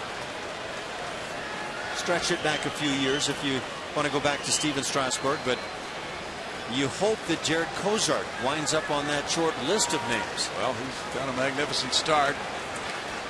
Harvey is at 159 innings now for the season for the Mets. Bouncer, and this one gets by Altuve into right center field. Pedroia going first to third on another single, and that's 8 consecutive hits for Ortiz in this series. And again hitting it on the backside of that shift. Inside the Lines is brought to you by Scotch Blue Painter's Tape. Scotch Blue, see what you can do. Take a look at what David Ortiz is doing in the series. He can hit a little pop-up. It drops for a hit. Every ground ball he's hit is not where the infielders are. Finds this hole even with the shift on, pulling it into it, and just one and another. This ground ball, shooting it back up the middle. I don't know. When a guy's this hot, I think you could probably stick 2 or 3 more defensive players out there and he'd still find a way. Isn't that amazing? Every time he hits a ground ball, it's going in a good spot for him. Now first and third, one out, and Mike Carp is the batter. That was hit number 7 by the Red Sox, 3 by Ortiz. Carp is 0 for 2. He bounced into a double play in the third inning, but the second out on that double play involved a rundown, and while that rundown was being executed, Dustin Pedroia scored run number 2. And strike one. Well, Cozart has had difficult games each time he's pitched, with no run support or very little run support. And so he won a 2-1 game in his debut. He left with the score tied 2-2. He left tied 1-1. He left up 2-1. No breathing room for Cozart in run support. 1-1. So baptism under fire. Oh yeah. Well, for 4 starts, he had a 0.96 ERA, but he brought a 1-0 record into this game.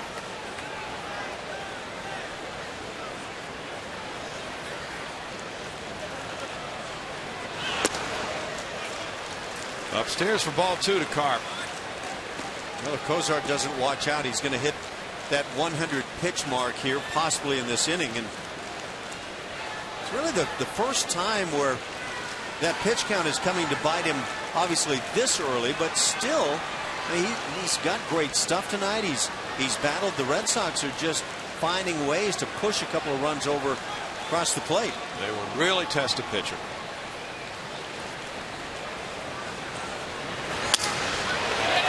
To second, Altuve with a flip. There's Elmore, and it's a 4-6-3 double play.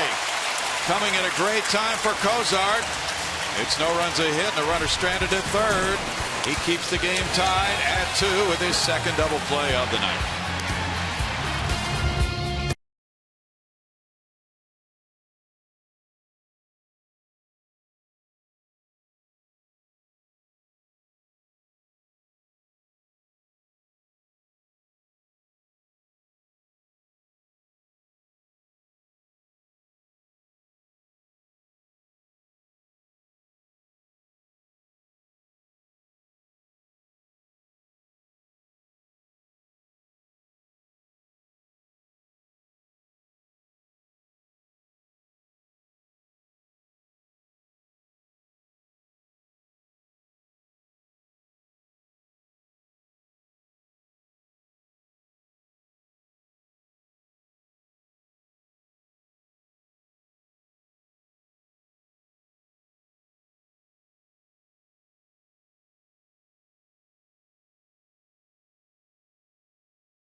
Bottom five, it's all tied at 2. Create memories, save money, and have fun with Astros baseball. No matter what your need, we will create and experience your group as sure to remember. Call 1-877-9-ASTROS or visit astros.com to enjoy special pricing and great benefits by reserving your group or suite today. Now let's go to the booth where they have a special guest. Oh, we have a Houston icon with us. It's a 2-2 game.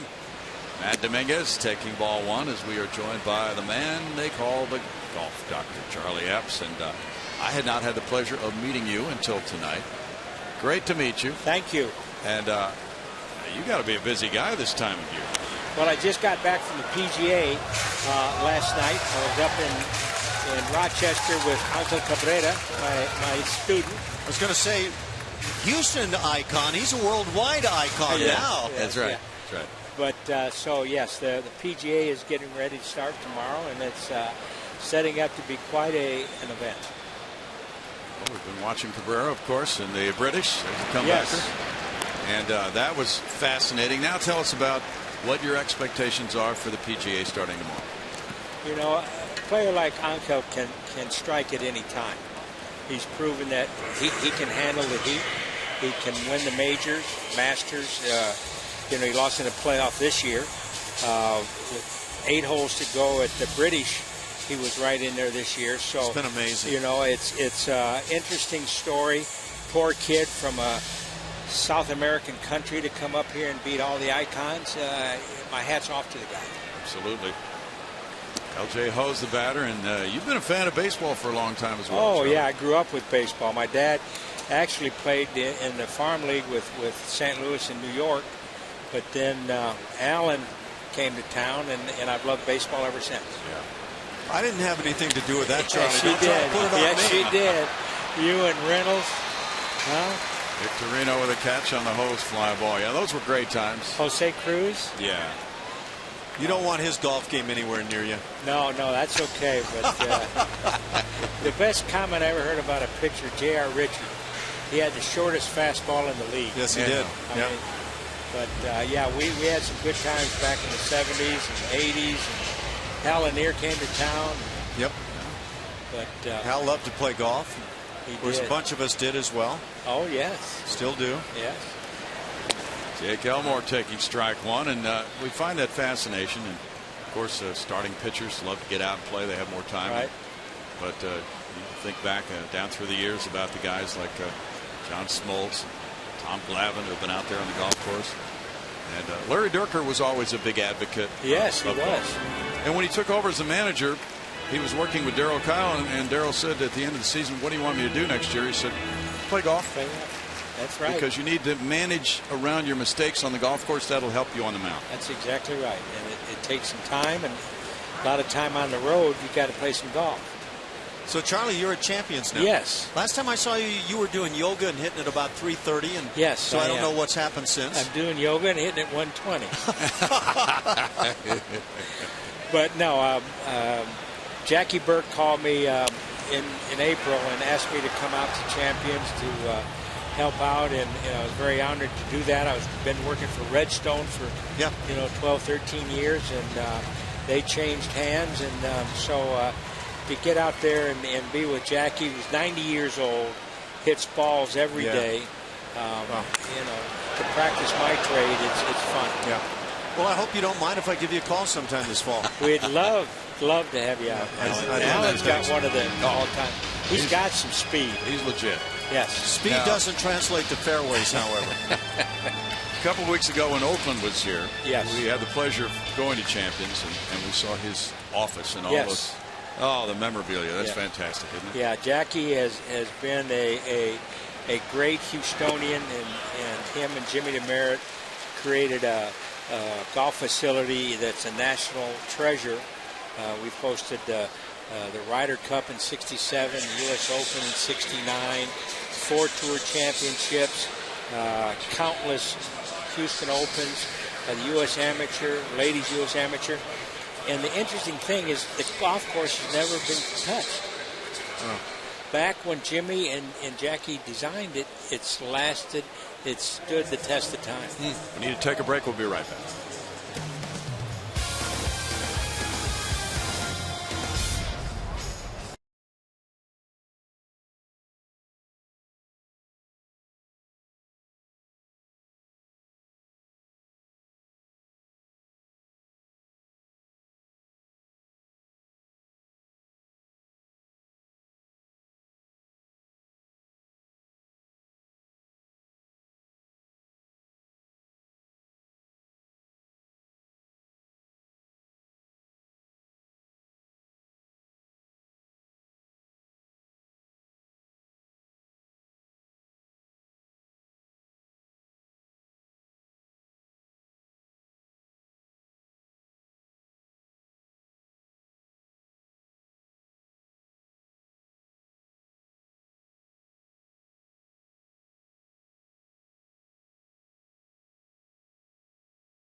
Charlie Epps joining Alan Ashby and me, and we're talking baseball and golf as we go to the 6th inning, and talking about some athletes and what separates the great ones from the mediocre ones, as Johnny Gomes leads it off. Gomes has walked and scored, and he's struck out, and we had a nice conversation during the break about that with Charlie Ash, and translating that too into baseball terms. You know, you watch a young pitcher like Cozart and wonder, 10 years from now, wonder what this guy's going to be. Charlie, you see that in golfers too, and a lot of it's desire. It is. You've got to want to get up every day and do what it takes to get better. And Alan knows this. He played for so many years, and that separates the guys and the kids we teach and the people who are around. Is they have a single focus and they want to be good, and that's what it's all about. And and it takes a lot of good coaching, but it's in that individual. Well, I've been really glad to hear your name come up a lot in terms of Angel and his success in over the last 5 or more years now in majors, and I think it's phenomenal that a guy that you don't hear about week to week on the PGA Tour can come at major time and just suddenly step up. It's a matter of he's got a great saying. He didn't lay up when he was poor, so he's not going to lay up now.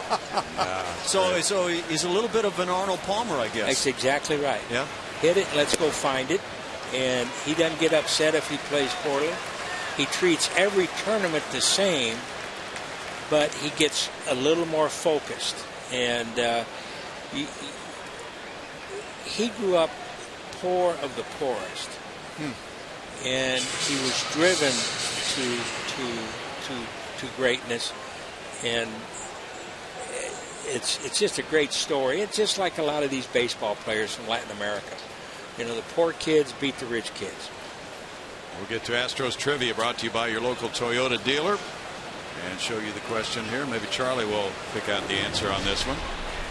Toyota gives us the question: who holds the record for most strikeouts by a rookie in his first ever game? Well, I know which way I'd have to quickly turn there. Yeah, a guy you were associated with very closely. Stephen Drew, the batter. That's strike one. We're talking about a 15 strikeout game here, Ash? Boy, I don't know. Charlie probably knows. Did he break helmets? Stats better than. My good friend Dickie Harmon. His nickname was Stats. He knew Stats. He knew all of them, huh? Yeah. But I'd say Nolan Ryan. Okay. That would have to be my first guess. Although, the Rocket, Roger Clemens, could be on that list. Yeah, there could be another guy who's. Wonder about J.R. Richard. Now, yeah, now we're talking. Now we're talking. Wow. Here. What a pleasure it was to watch him play. Well, I was going to ask you about another guy who came from very modest financial circumstances onto the golf tour, Lee Trevino. Incredible player. Incredible. I tweeted actually this week from the PGA that Lee Trevino would have won if Tiger was in the field, because he'd have talked him out of it. Yeah. Not because he would rise to that position. Well, he would. I mean, Lee was a special person, special talent. He grew out of desire, and but he figured it out, and he could put it in the fairway. He was like a Pete Rose. Exactly. He's going to get it in between the lines. Yeah, we were talking about him earlier today. I have the utmost respect for him and what he did on a baseball field. Yes. Wesley Wright warming up. 97 pitches now for Cozart in this 2-2 game. And, from what I've read about Lee, he didn't have much money, so he was trying to earn some money on the golf course. Well, that's putting it, you're creating some pressure at an early age there when you're trying to make a living betting on the golf course. He was a hustler. Yeah. And he found a way to make a living. And then he found fame, and then he really got good at his trade. We look at talented players night in, night out. Who's the most talented player, maybe outside of Tiger Woods, you ever came upon? And maybe Jack Nicklaus would be that guy. So maybe you have to step outside of those boxes. This one gets by Castro, and that'll be a wild pitch getting Gomes to second base. Well, you got to look at Severiano Ballesteros. He was another that forged a way. He separated and got Europe into golf the Ryder Cup dominance today is because of what Seve did. And I knew him as a young boy. I lived in Spain for 2 years. And he, again, learned how to play with one club. He learned how to play on a golf course with it kicking off. Wow. What club was that? In Santander, in the northern part of Spain. Oh, with one club. No, the 5-wood.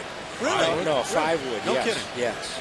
Ooh, Yes. wow, I wouldn't have And guessed he would that. go out on the beach and hit shots. And he was magic out of bunkers. Yeah. I mean, and he only played with one wedge. 55-degree wedge that, I mean, just incredible. So he'd just lay it open to different degrees and virtuoso. Yeah. I mean, you've seen those guys Yeah. in all sports. But he was very special. That's ball 4. Drew takes the walk. Now back-to-back walks, and Cozart's at 99 pitches. That's 5 walks in the game for him, with Saltalamacchia coming up next. I have to say, you make me wonder if there's something to be said about learning how to handle that one club versus 3 or 4 wedges like some guys might play, and becoming masterful with that one. 100%. Yeah. You know, I've always, I grew up with 4 golf clubs. I mean, you got to have imagination to take a 7-iron, make it an 8-iron, or take a 6-iron, a 7-iron, make it a 6-iron. So the kids coming today, they go out to junior golf. They go out, and my grandsons are saying, they got $2,000 worth of clubs in their bag. Yeah. We're all trying to buy a game. And then we see the artistry at the British Open. Yes. Totally different style of golf, and the way you use a club is so right. And the way you got to visualize the bounce, which is going to determine what club you're going to use. Yeah, we'll get back to. No, I'm sorry. Yeah, go ahead. Well, I was just going to ask you. We'll get fully back to baseball in a half an inning, but where do you rank Phil Mickelson among the great players you've seen? Boy, he's coming on. I mean, he has endured a lot, and what he did at the British Open, he's won over 40 tournaments. I mean, he's one of the greats.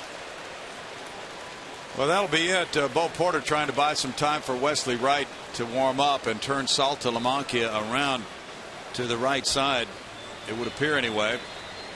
And right near the 100 pitch, or at the 100 pitch mark for Cozart. That's a factor as well, not wanting to push him too far on this night.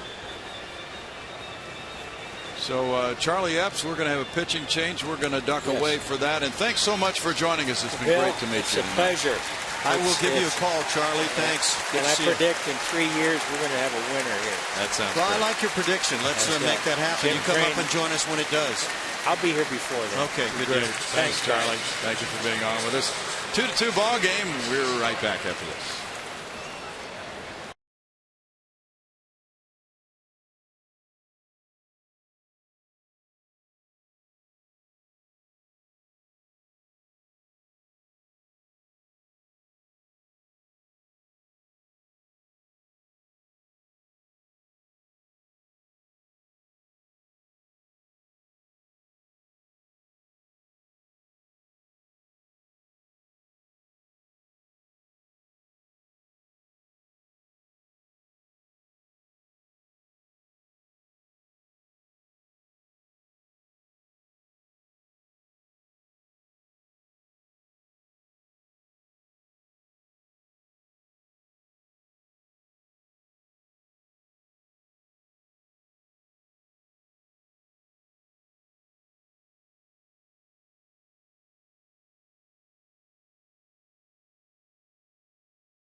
Sending with nobody out. Astros trivia brought to you by your local Toyota dealer. Ask the question about strikeouts in a major league debut.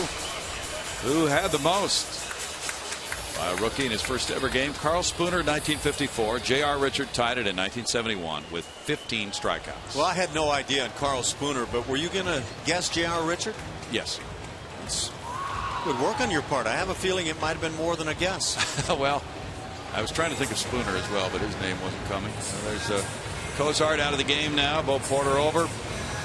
And 5 walks and a high pitch count of 100 through 5 innings plus. Lead to this pitching change. Wesley Wright comes in. He is 0-4. His ERA is 3.98.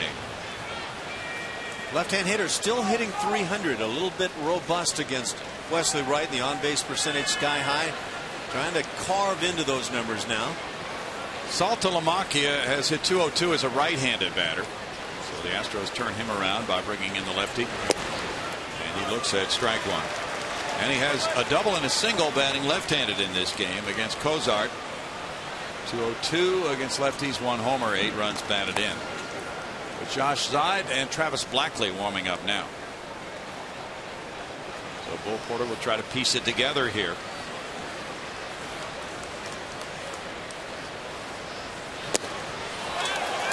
That was well placed by Wesley Wright, taking a little something off and keeping it away from Saltalamacchia. It was not a timid swing by Saltalamacchia. No, sir. It was a game changer swing. Now he's down 0-2. Lefty hitting Brock Holt is on deck.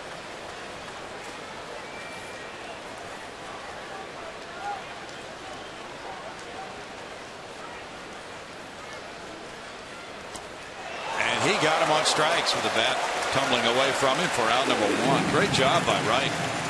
Looked like a changeup there to get him. It did.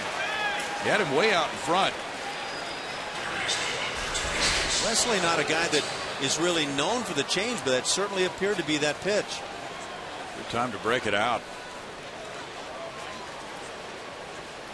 Now it's Holt batting. Holt is 0 for 1 with a walk. There's the strikeout. That's number 4 of the night for Astros pitching. Ellsbury on deck, so left-handed batters are stacked up now against Wright. And once again, a low strikeout night for Jared Cozart. That's strike 1. Wesley Wright last pitched on Monday in the Astros 2-0 win and went 2/3 of an inning. He gave up 1 hit, no runs. Facing the top of the order in that game. So he did not face Brock Holt on that occasion.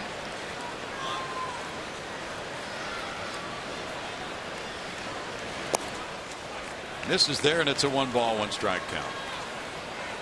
Astros bullpen has a 5.23 ERA. That's the highest ERA in the American League for a bullpen.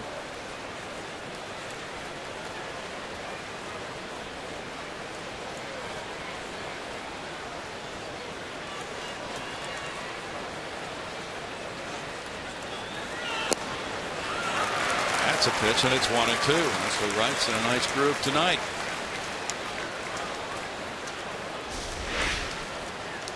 Well spotted fastball here on the outside edge, or that black that Brownie doesn't seem to like as a strike. It's a good talking point. Wesley has inherited 33 base runners. 12 have scored. Foul back. That pitch was up a little bit, and Holt unable to put it in play. Hunter Wendelstedt was the umpire, I believe, that would, with the back end of that brush that umpires wipe off home plate with, he would dig out the area around the plate, and it would highlight the black corners. And boy, I'll tell you what, he would make home plate look like it was about 4 feet wide, and it was a beautiful thing, at least when I was catching.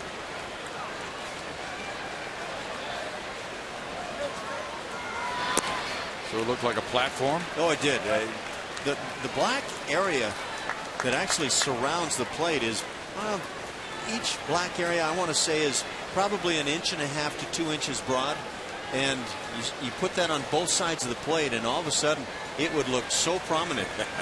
That plate, you've got the black covered up. That black kind of slips at an angle down under the ground. But Hunter and maybe another umpire or two back in the day would open it up, and it would be a very different looking plate. Phil Boudreau suggesting Lee Wire might have been one of those. Yeah. You know, Lee Wire might have been the guy I'm even thinking about too. Just dig it out on the corners. That's what he thinks, but Boots often knows what we think before we think it. You know, I very well could be Lee Wire that did that, and what a nice gentleman as well. Now, big 3-2 pitch coming for Wesley Wright. Red Sox have had 7 hits. They've drawn 5 walks. The Astros have turned 2 double plays. Well, Boston has really led in traffic on the bases by quite a bit tonight. Stranding 6 to the Astros 1 left on base. That's a walk to load the sacks for Jacoby Ellsbury. Ellsbury's 0 for 3. And when Wesley Wright came in the 8th inning, with the Astros up 2-0 Monday night, Ellsbury was the first man he faced. He walked him on a 3-2 pitch. Walking Brock Holt did not fall into what was desired right there. Now it becomes much more difficult here at the top. Even though left-handers have held Ellsbury down, as you saw from those numbers, still he's in a nice groove right now at the plate, especially after last night's game. He's 6th in hits in the American League. And there's strike 1 to it. Ellsbury has grounded into 10 double plays.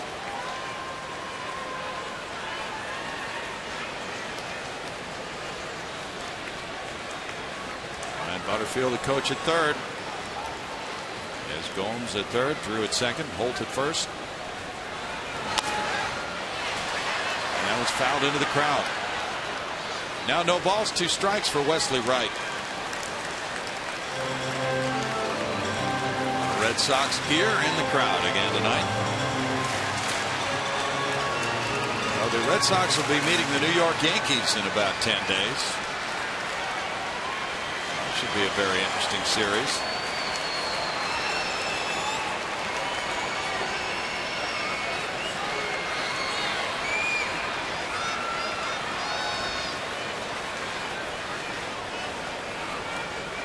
I think that is in Boston, so Alex Rodriguez and company going to Fenway. Yeah, a lot of people will be watching that one. Red Sox have won 6 of 9 against the Bronx Bombers this year. And maybe they've got that upper edge. 1-2. That would certainly appear that they're in an excellent type situation to go to the playoffs again. Tampa Bay is certainly competing very well in the AL East, and Baltimore, after picking up Bud Norris, strengthened as well. So those 3 teams are in the hunt. It's a weaker American League East right now than many thought it would be coming into this season. The Yankees are 2 games above 500. Toronto is 7 games below. Baltimore is the one team in the American League East that these Red Sox have not had a dominance over this year. Baltimore leads the series, winning 6 of 10.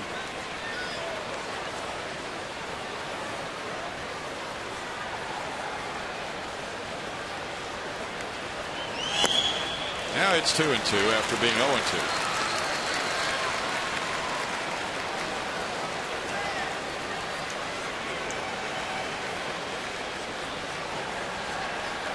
Wesley Wright has pitched against every major league team other than his own. This is his 285th career major league appearance. Trying to make a big offering here on 2-2 with the bases loaded and 1 out. Gets a foul ball.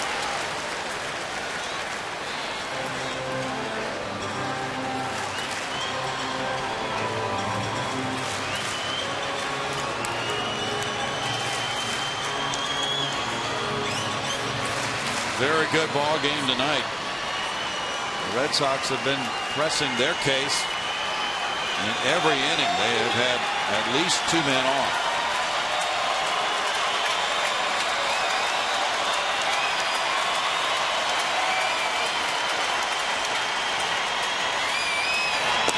That's strike 3.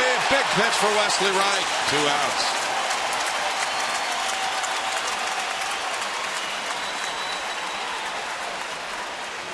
And now Bo Porter is out.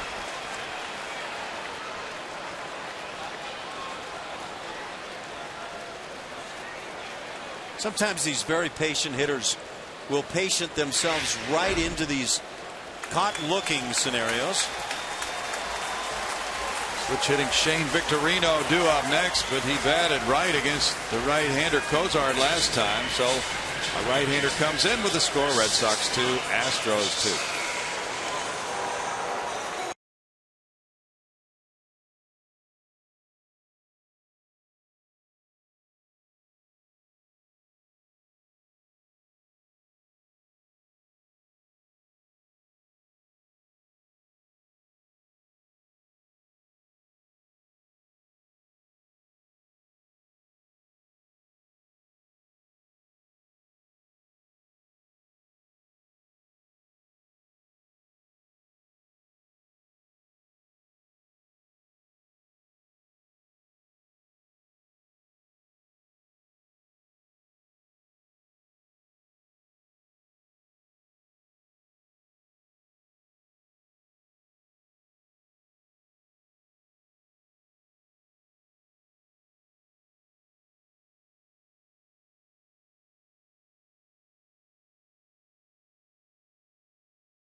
The sixth inning. We welcome you back to Houston here, and it's time for our progressive fan of the game. I'm joined with John, who's got his wife Samantha and Harley here with him, also his best friend, but we're going to talk about him later. John, what brings you out tonight?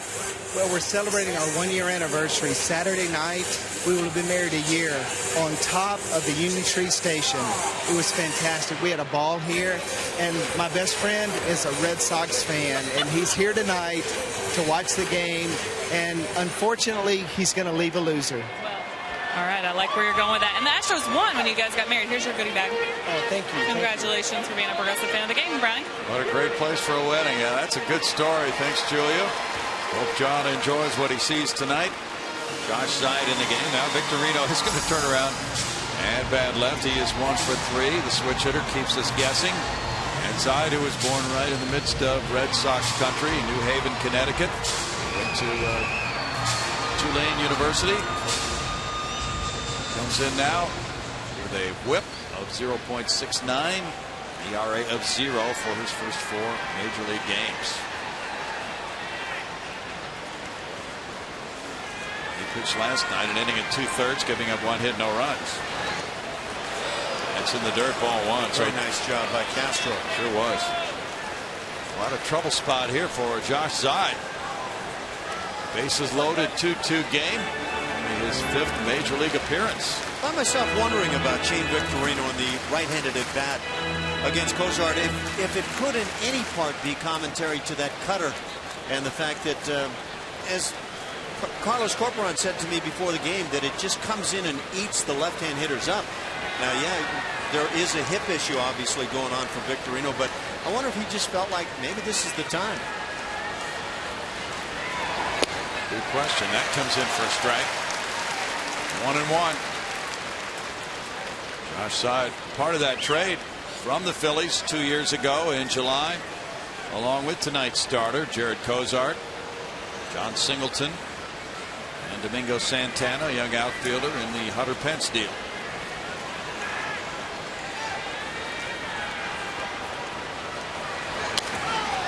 In the air, foul. And it's 1-2.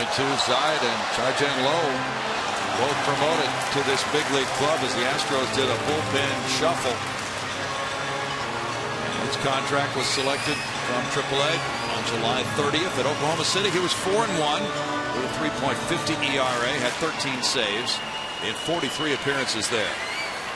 He took over as the closer June 15th for the Red Hawks. He was 13 for 15 in those save situations for them.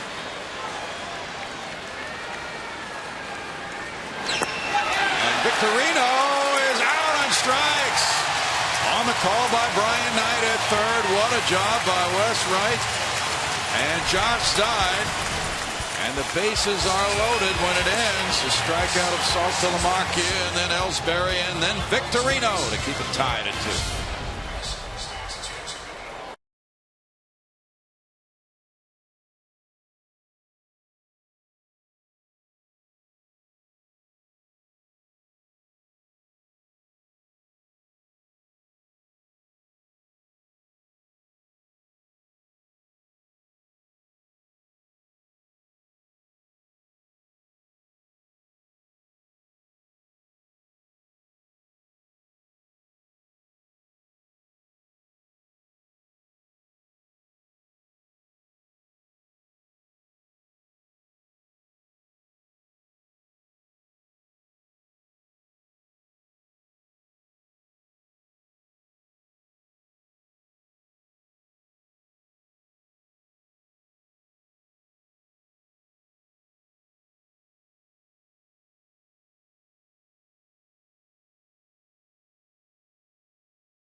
The 6th inning, our Dunkin' Donuts high-energy plays of the day.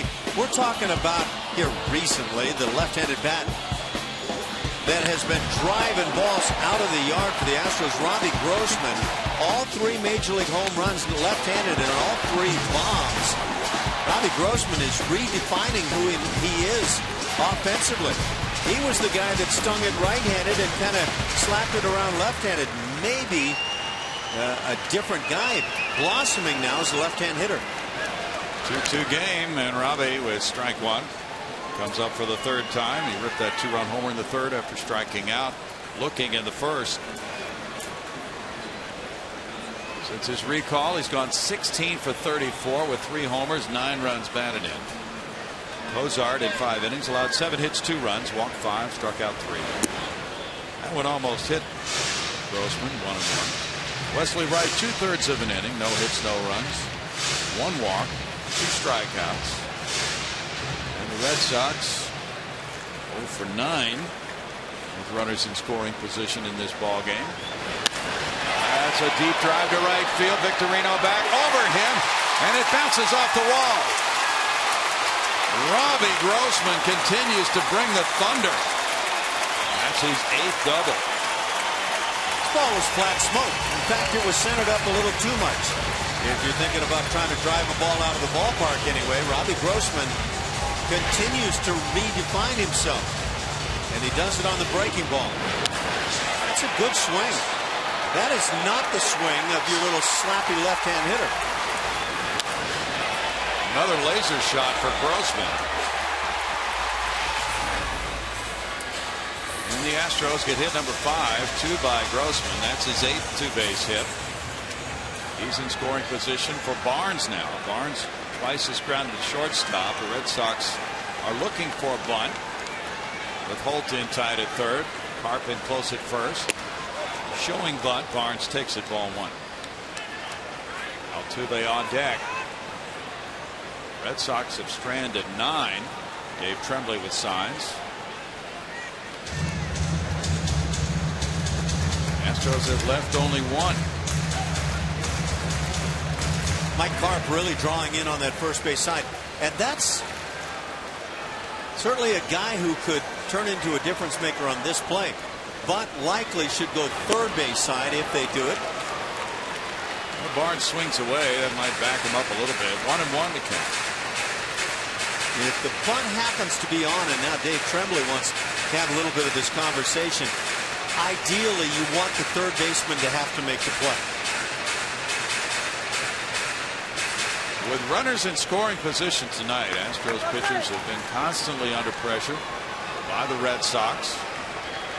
Red Sox with 7 hits. They've drawn 5 walks, but they have not come through with runners in scoring position. Boston 0 for 9. Houston 1 for 1. The Grossman 2-run homer came with Elmore at second base in the 3rd inning.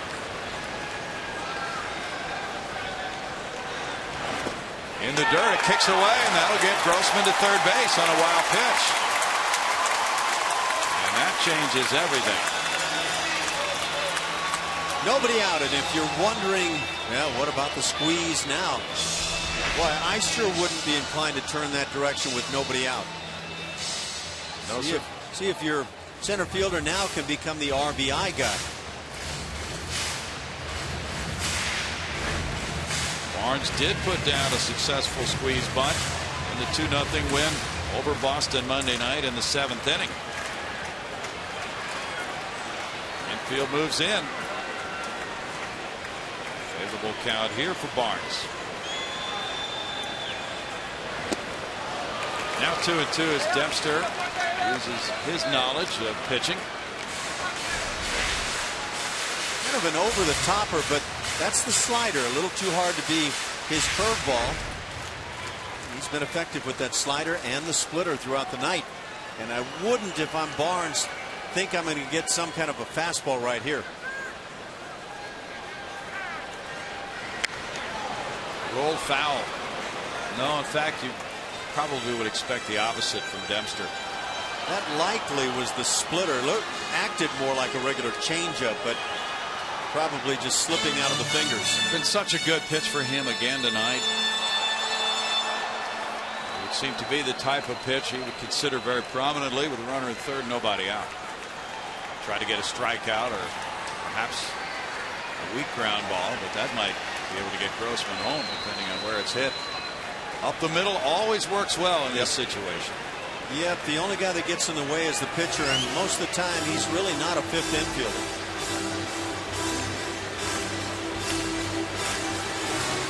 Dempster came to the big leagues with the Florida Marlins in '98. He was a Cincinnati Red, a Chicago Cub, Texas Ranger.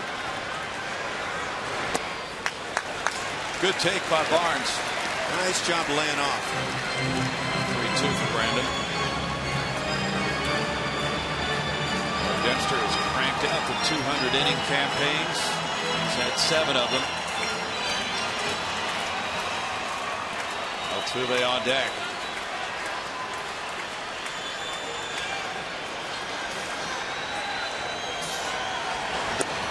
Struck him out anyway. Number 6. Costly first out. Now you start thinking, if squeeze happens to be on your mind, and it's usually been the safety squeeze. We saw one of a couple of suicide squeeze the other night. They have been successful, but it's a risky play always. Infield in still, and Altuve has been pretty adept in these type situations of putting the ball in the air toward center field, right field, trying to get that sac fly. He does do a good job with that. He stays on the baseball. That ball he hits to right field tends to be in the air. That's ball 1 to Altuve. His first time up, he had a fly ball to right, then he grounded to shortstop. He has that particular approach that's workable in this type situation.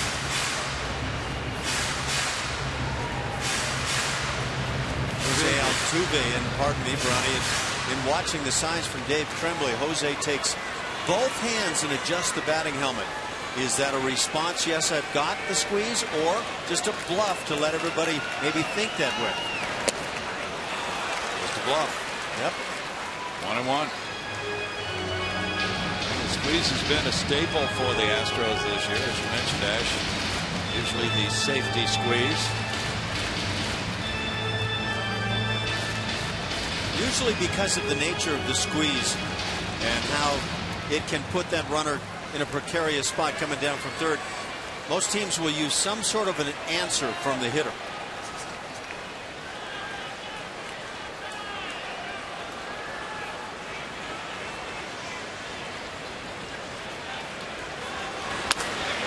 The shot off the glove of the third baseman, Holt. Astros lead 3-2. RBI single, Jose Altuve. He hit it sharply, and Holt diving. Got leather on it, but Altuve gets his 37th run batted in. When the infield drawn in, the reaction time is lessened. Well, Altuve pulls the ball, and we were speculating he might try to go the other way because he tends to put it in the air the other way. You put it on the left side, you tend to roll over the ball and put it on the ground a lot of times. But finding a hole, always nice to see. And now that speed game of Altuve aboard at first. Very big hit to give the Astros their first lead. Well, you play classic baseball. Let your big man Grossman do the heavy lifting. A double to get it started. Yeah. And then find a way to move him around and score him. Castro's 1 for 2. There's some stirring in the Red Sox bullpen now. Only 82 pitches for Dempster. Altuve drawing that throw is third in the AL in steals with 29. Been caught 8 times. 78%. That's a good rate. Castro is 2 for 8 in his career against Dempster. Drew and Pedroia setting up for a double play.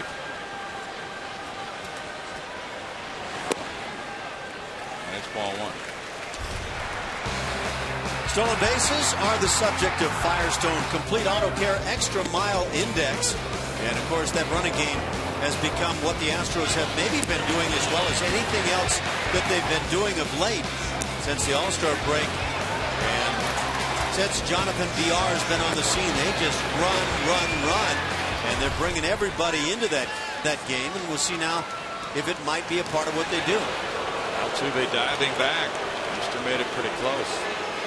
Jose Altuve, third best in the league in terms of stolen bases.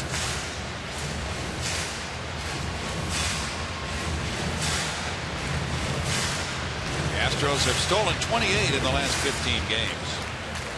6 steals Monday night, 2 more last night.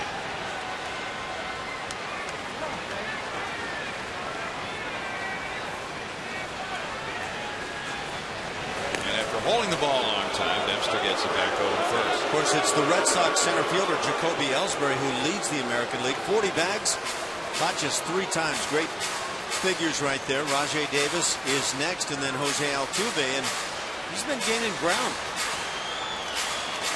The Astros really set those base runners free lately. Jonathan VR has 10 steals already in his first 15 games.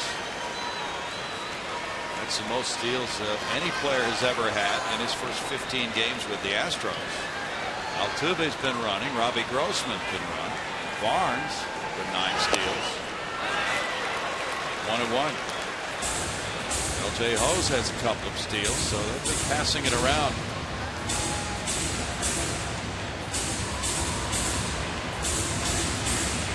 Takes a look down at Dave Tremblay. Yankees 4, White Sox 3. Top of the 8th at U.S. Cellular in Chicago. Alfonso Soriano hit his second home run back with the Yankees.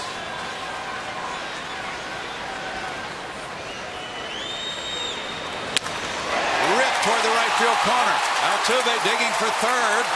Over to dig it out as Victorino stays down by the padding. Here comes Altuve to the plate. Relay from Pedroia. The slide. He's safe. And into third. Castro. 4-2 Astros. Altuve didn't steal, but he went running from first to home on the double by Castro. It took third on the throw to the plate. Well, you don't need to employ that squeeze type game if you've got some guys who can swing the bats, and the Astros get that here in this 6th inning. Jason Castro, he is just phenomenal with this doubles game. Pedroia's throw was hurried and not a good one. As the Astros speed forced that run, Castro credited with a double, and that's his 30th double.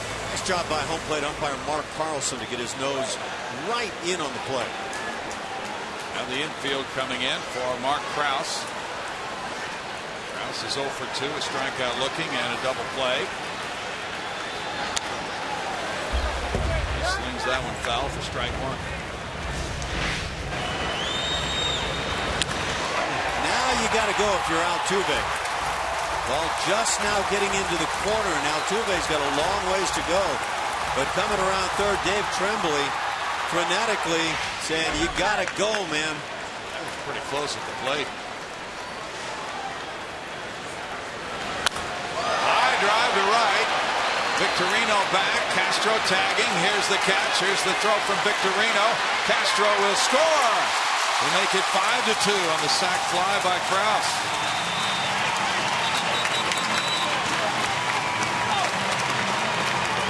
Victorino got back behind the ball, but Castro was able to score, and Krause picked up his 10th run, batted in. Bullpen picks up 3 big strikeouts in the previous half inning after 3 walks in the inning, or combined with, and they get out of what could have been an ugly inning. Red Sox could have taken the advantage there, and now the offense brings it right back on the Astros side. Now Dempster, trailing 5-2, faces Brett Wallace. Wallace 1 for 2. With a strike. Matt Dominguez on deck. Now the hits are even at 7.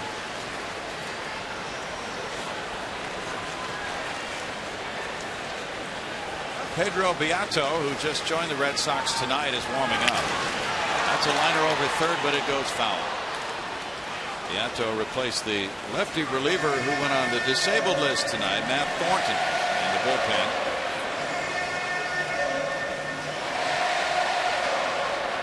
This has been a battling Astros team tonight, just holding off the Red Sox in inning after inning, and now getting their chance to score some runs and grab the lead for the first time.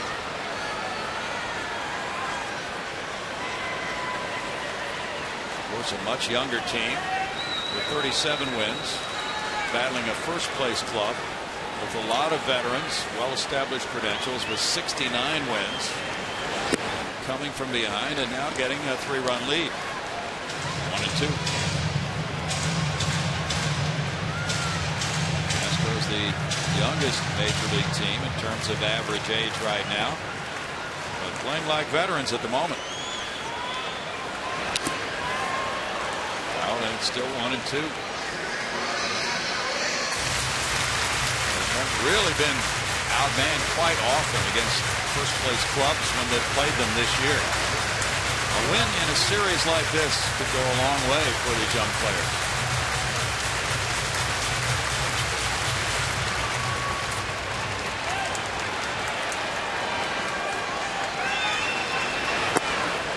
Strikeout for Dempster. That's number 7. But the Astros strike for 3 runs on 3 hits. Grossman got it started with a double to right. He took third on a wild pitch. Scored on an Altuve RBI single. Castro doubled in. Altuve went on a mad dash from first to home. Krause with a sacrifice fly. 5-2 Houston.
Castro with the RBI double, and Jose Altuve just barely made it to home ahead of that throw from Pedroia.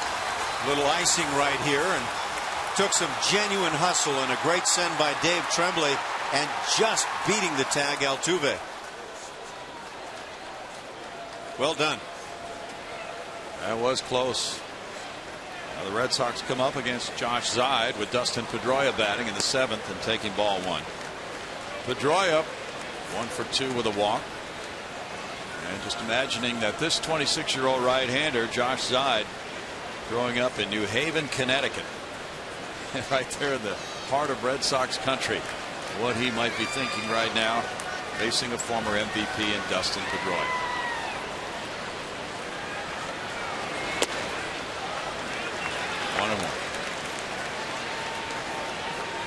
That's exactly what Pedroia does.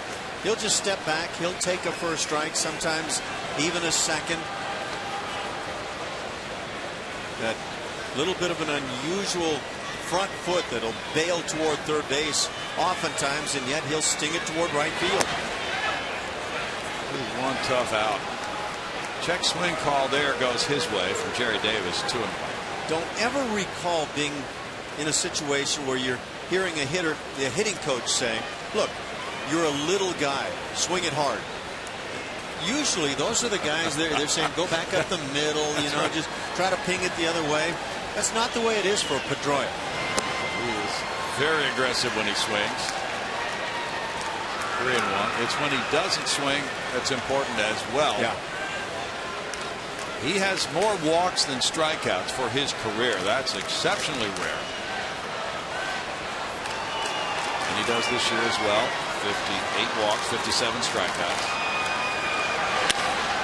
Line drive, Barnes over in left center.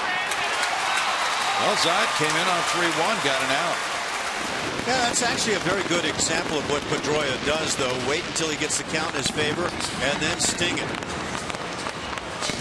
This Friday the 9th is our next big and bright Friday night as the Astros take on the Rangers. It starts at 7:10. Stay after the game for a spectacular fireworks show courtesy of Marathon Oil. Call 1-877-9-ASTROS or visit Astros.com for your tickets.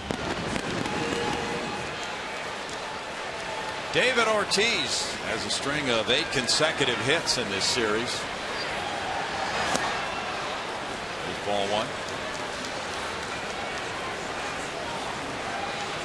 Ground ball hit after ground ball hit. His batting average up to .331 for the season now. And now there's an argument at third base. Boy.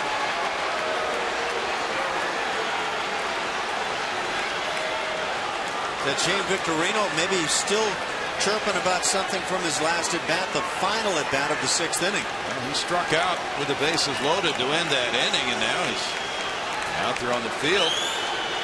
Sometimes a guy will be chirping in the dugout and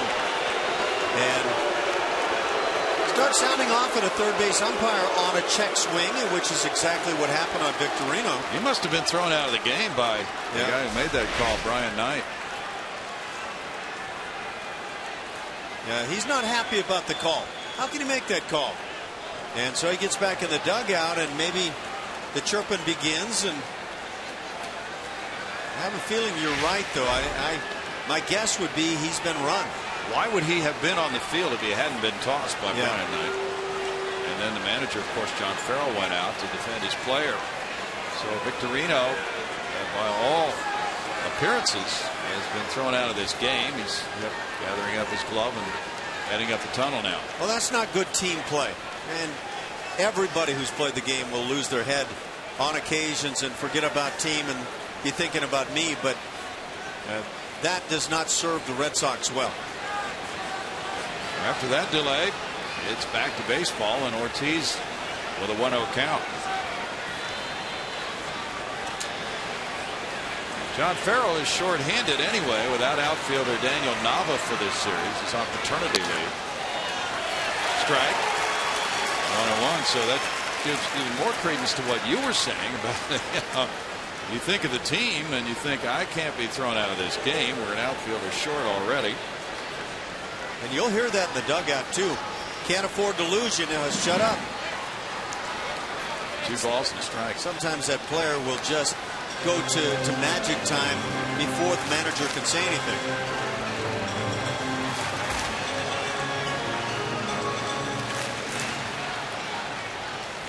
So this game has really turned in the Astros' direction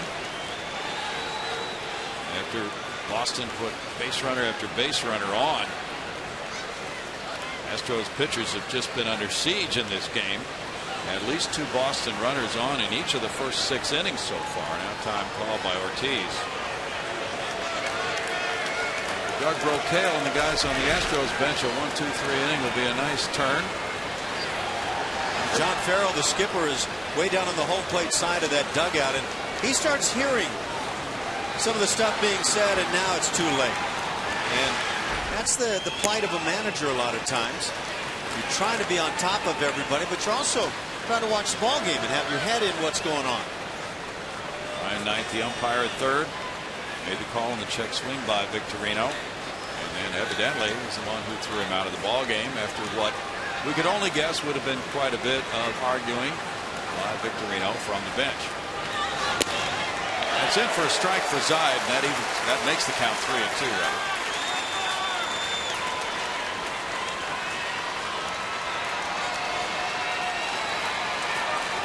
Way back in spring training, Josh Zide pitched for Brad Ausmus's Team Israel in the World Baseball Classic, and Brad was impressed by him.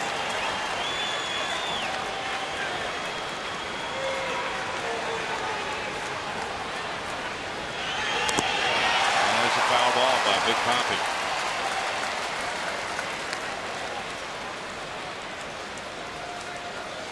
Red Sox got only 5 hits Monday night. They roared back with 15 last night. They have 7 tonight. 6 singles and a Salt to the Macchia double.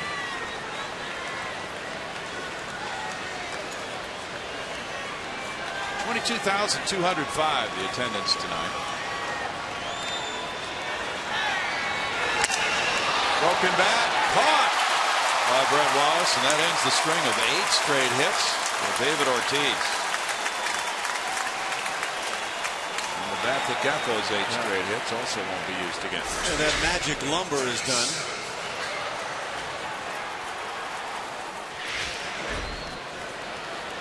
Now 2 outs, and it's Mike Karp. Karp was 0 for 3. Did you see the exchange on Twitter? There was a young fan here when the Seattle Mariners were in town, and there was an opportunity that fan had to collect a bat from Kyle Seager, the Mariners' third baseman. Let go of the bat and it went in the stands, and he gave it back to Seager. And he tweeted that the reason he did that was he knew Seager had a 15-game hitting streak and he would not want to lose that bat. And then Seager's wife was really impressed by that. She fired back a nice thank you on Twitter. There's a kid who really follows the game. I did not see that, and I'm assuming that the young man got more than just a bat out of the bargain. Let's hope. Yeah, usually that's the way it works. Very nice gesture, though. 1 ball, 1 strike. You know how a hitter who's hot hates to have that bat broken like that.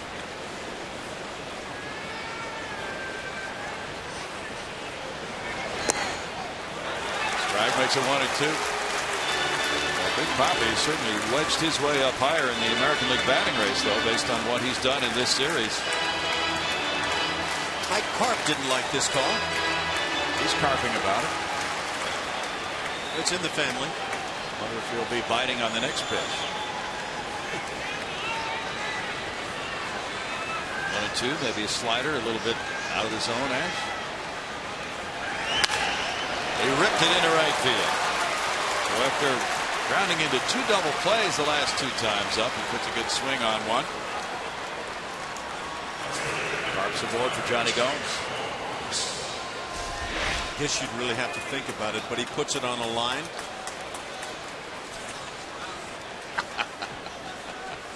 Hit a sinker, right? Yeah, there, yeah. All right, all the cliches are out of the way now, and it's Gomes batting. Certainly pulled that one. Gomes has walked twice and struck out looking in this game.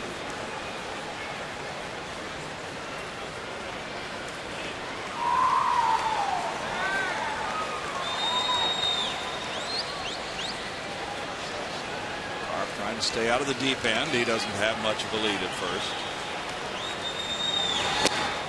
And his strike one. And the fans are thinking, oh boy, fortunately there are no more games of the Red Sox this year with the Astros. Thank goodness they don't have Mike Trout on this team. Mike. There was a dizzy Trout once upon a time in Major League Baseball with the Detroit Tigers. It was. Steve Trout.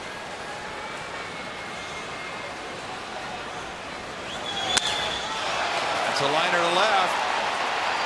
And that reaches the seats for a two-run homer by Gomes. It's 5-4 now as Gomes hits number 10. And his second in as many games. A pinch hit homer last night for Gomes, and now 10 homers, 33 runs batted in, and a one-run lead for Houston at 5-4.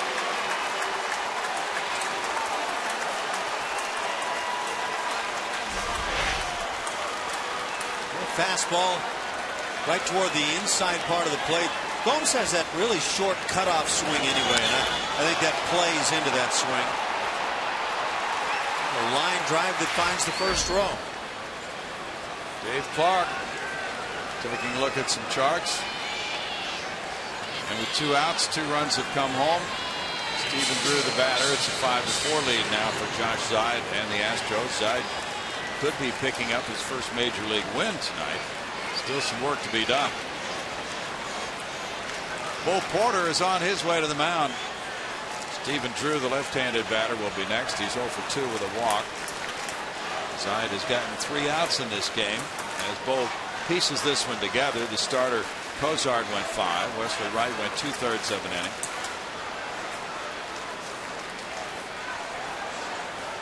It is killing time mode again. The home run by Gomes was the 68th long ball allowed by Astros relievers this year. Seattle has given up 44 home runs. That's the second highest number in the American League. Yeah, if the umpire doesn't come out and force Bo Porter, he's just going to take as much time as he possibly can, and finally that gets done. That'll be it for Josh Zeid tonight. Shai Jen Lowe has been warming up. Travis Blackley taking a drink, and he's headed out of that bullpen toward the mound. Blackley coming in, 5-4 Houston, back to home.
Playing an engaging ball game in the 7th. Friday night, the Texas Rangers come to town for a 4-game wraparound series through Monday. Astros pregame live gets it going at 6:30 only on Comcast Sportsnet. And now let's take a look at Friday's pitching matchup, brought to you by Chevron. Care for your car. Matt Garza. And he's been in the news quite a bit of late. Deservedly so. He goes to the hill, 7-2, 3.09 the fine ERA, acquired from the Cubs. July 23rd, Eric Bedard takes his left wing out there, 3-8, 4.29 the ERA. 3 straight starts now, allowing 3 earned runs or less, so should be a nice pitching matchup to get it started. Travis Blackley's 1-1 in 41 games. His ERA is 4.89. 35 innings, 29 hits, 19 walks. He's allowed 10 homers, and he'll face lefty hitting Stephen Drew. Drew is 0 for 2 against Blackley in his career. Blackley pitched at Minnesota in that series on August 2nd, so he's had 4 days of rest since then. That's ball one. The 13-inning game came in with the score tied 2-2 in the 10th inning and had a hitless inning. Through 19 pitches, second on the club in appearances to Wesley Wright. He's retired the first batter 28 times in 41 opportunities. Drew fouls it back to make it 1-1. Josh Zeid in 1 inning allowed 2 hits, 2 runs with no walks, 1 strikeout.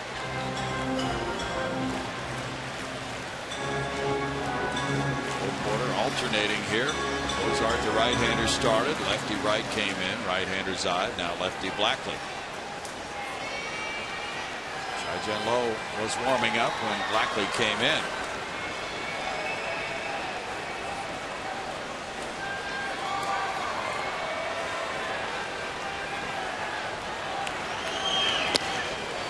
Big looping curveball is good for a strike, and it's 1-2.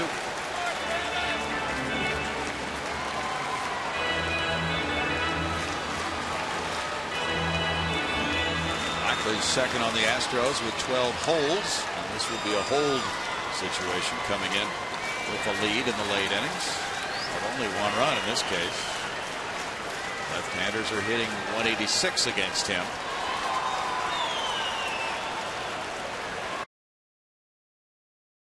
Dirt for ball 2.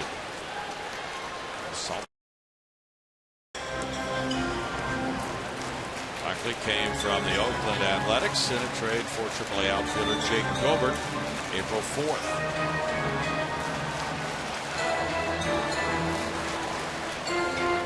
Exciting game of the 3-game series tonight, and it's been entertaining. Chai-Jen Low warming up again now.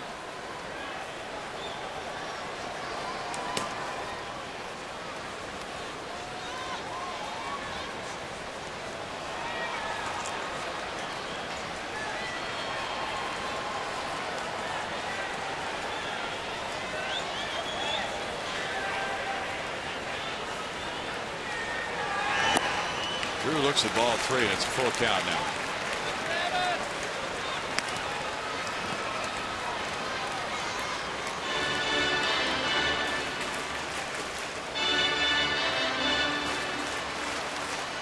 You can get more standing around and no baseball being played in some of the late portions of these games.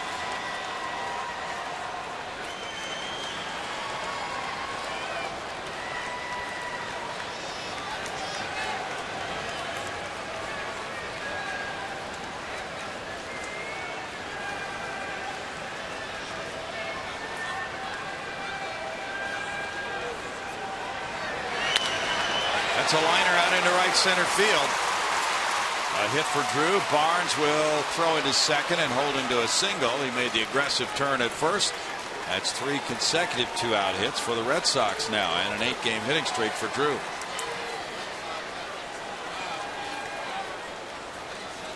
And it brings up the switch hitting Sal Talamacchia.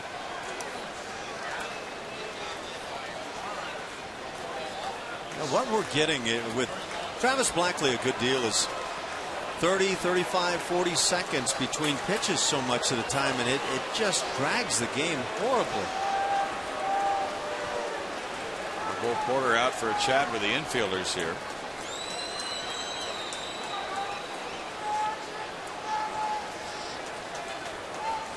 He's had Low warming up in the bullpen, and the lefty on lefty matchup worked in Boston's favor for the single by Drew. Now it'll be Sal Talamacchia. Sal Talamacchia with a double to right field in the 2nd inning, a single to left in the 4th off Cozart, then faced the lefty Wesley Wright with 2 men on, and as he batted right-handed in the 6th inning, he struck out. Now the Atlanta Braves have won their 13th in a row. Beating Washington again tonight.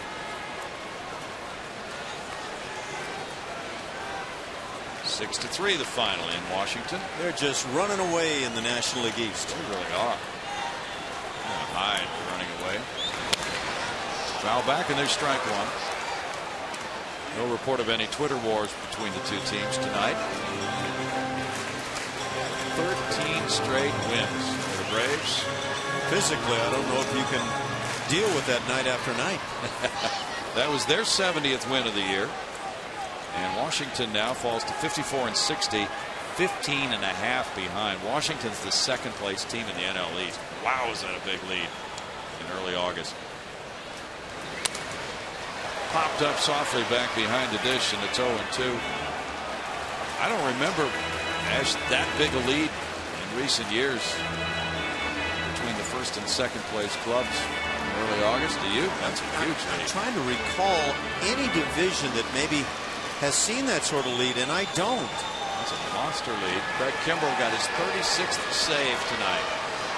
He's not given up a run over his last 32 innings. Had a little patch early on where he struggled. Hard to believe with his stuff.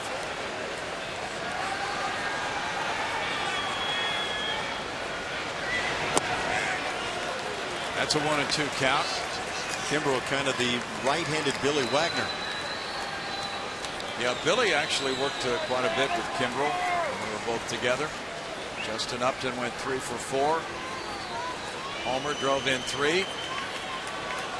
Chase Utley has a contract extension with the Phillies. Could keep him in Philadelphia through at least 2015, according to sources. $27 million for 2 years. Multiple vesting options.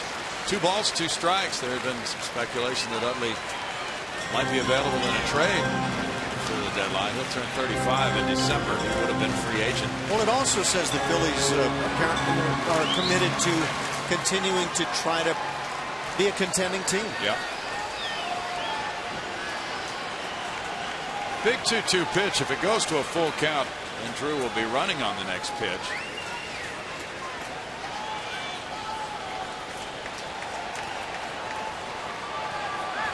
Throw goes over. Drew is 3 for 3 in stolen bases this year. Dodgers lead the Cardinals 9-4 at the end of 6 in St. Louis. Diamondbacks lead the Rays 4-3. They're in the top of the 4th in Arizona. Martin Prado hit his 10th. Rays a game and a half behind the Red Sox.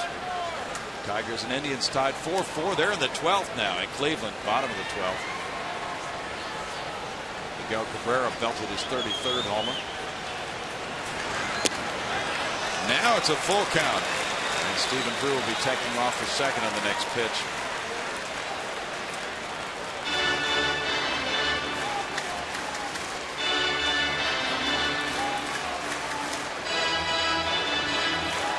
Yankees lead in the top of the 9th at Chicago.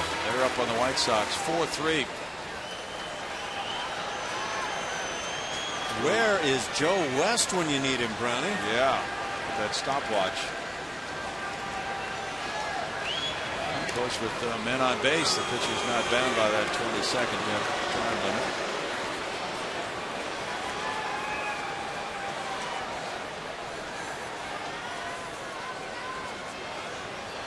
Did you ever find a website for time of game? No, I didn't. We were considering what team in the American League anyway that has the longest average time of game. I nominate the Red Sox. Well, you may be right.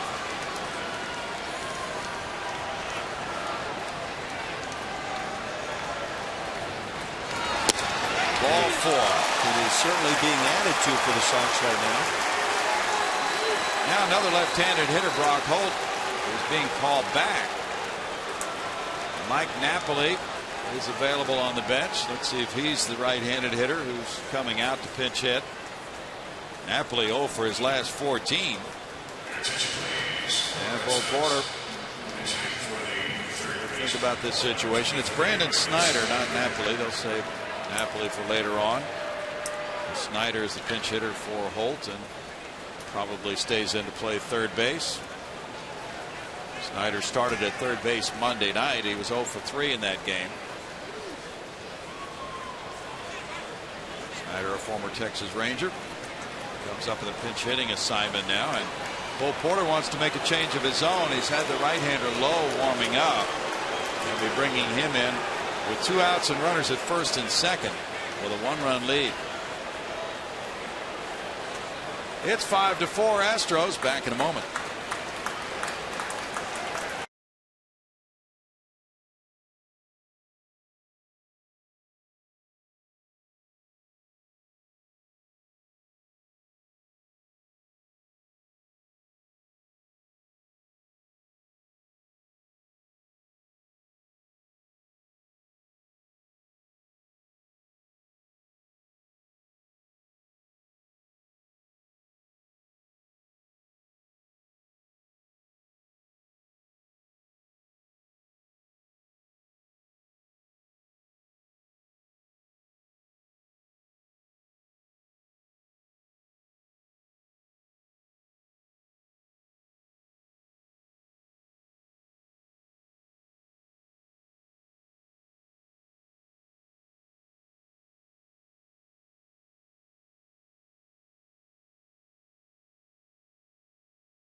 On top, and CSN Houston has your backcourt pass for the exclusive one-on-one interview with Dwight Howard.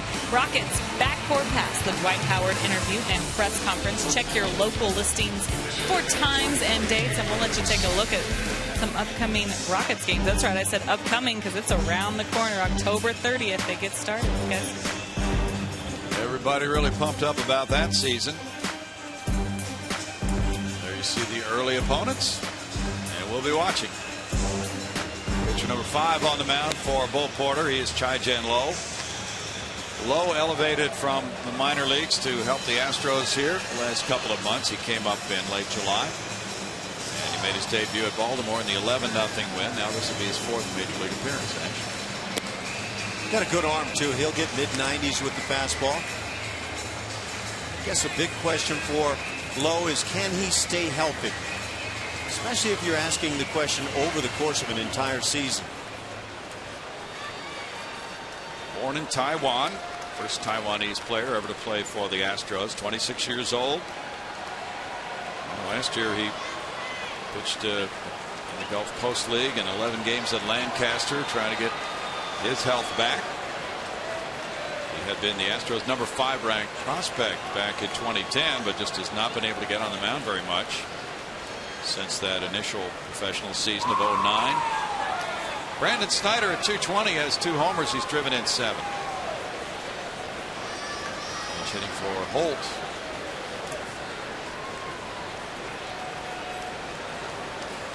Red Sox had a big pinch hit last night from Johnny Gomes. They have hit 6 pinch homers as a team. Their club record is 7. That was set way back in 1953. I just don't get it. You come in, you meet with catcher and manager, you warm up, and then it's time for a meeting.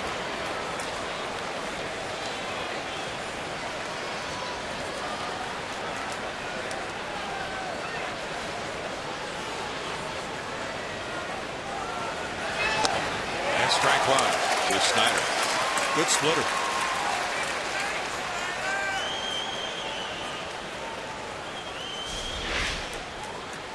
Effectively, just a very good changeup as that bat is out in front.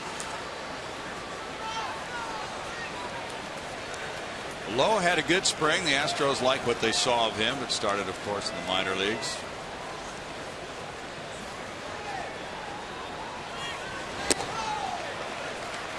deals the ball. That makes it 1-1. There's that 94-mile-an-hour heater.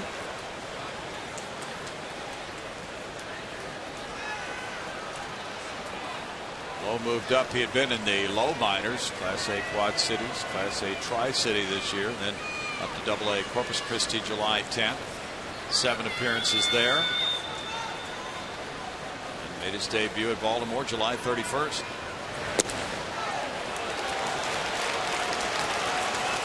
Now 2-1 to Brandon Snyder, native of Las Vegas. First round pick of Baltimore in 05. He played for Texas last year, had 65 at bats after being an Oriole in 2011.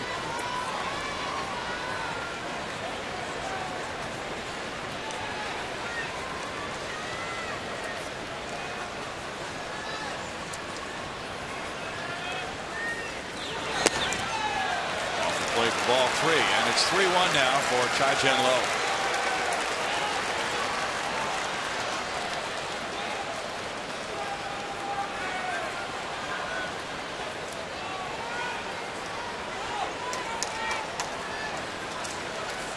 Jorge De Leon is in the Astros bullpen tonight. He might be making his major league debut in this game. Just promoted from AAA, Oklahoma City.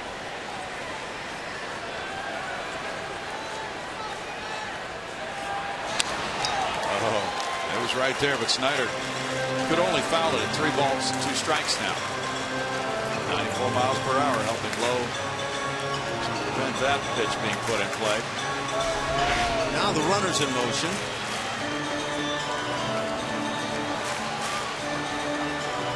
Red Sox hitters are tough to finish off. Rangers and Angels are in the top of the 3rd out west. It's 3-2 Texas. Mike Trout hit his 20th homer. He homered last year on his birthday, and he did it again tonight. Mariners 9, Blue Jays 7. That's a final from Seattle. Jay Happ returned, but the Mariners spoiled that return. Luke was the loser for Toronto. Foul back with the runners going, still a full count. Pirates beat the Marlins 4-2 in Pittsburgh. They have the best record in the majors. Charlie Morton the winner to go 4-3. Martin Melanson got save number 7. Lynn Hurdle's club has 69 wins, 44 losses, and the Pirates are 40-20 at PNC Park.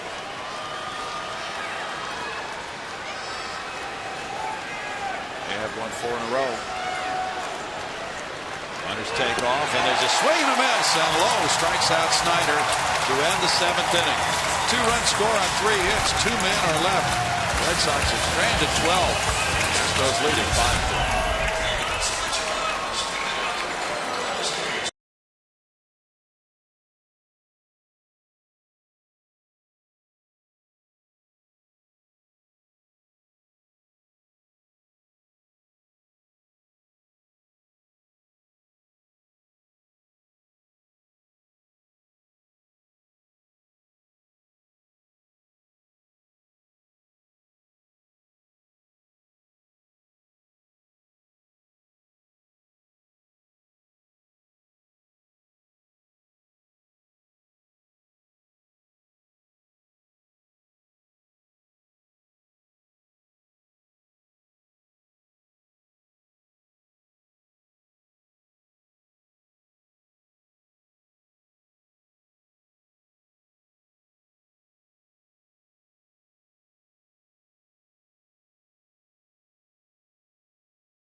Inning. Get ready for the Texas Country Street Fest. That's this Saturday between 2 and 6 p.m. on Crawford Street. No game ticket is required, so come enjoy cold beer and live music from the Josh Fuller Band. The first 10,000 fans at the ball game get an inaugural American League West baseball. That's courtesy of Dayhill. Call 1-877-9-ASTROS or visit astros.com for your tickets. We have wholesale changes. Mike Carpus moved to left field from first base. Johnny Gomes has made the trip from left field over to right field, taking over there after Shane Victorino was tossed out of the game. The third baseman is Brandon Snyder. He was the pinch hitter for Brock Holt. Mike Napoli checks in as the first baseman, with Carp going from first to left. And there's one more. Junichi Tazawa is on the mound after Ryan Dempster, the starter, in 6 innings, allowed 7 hits, 5 runs with no walks, 7 strikeouts.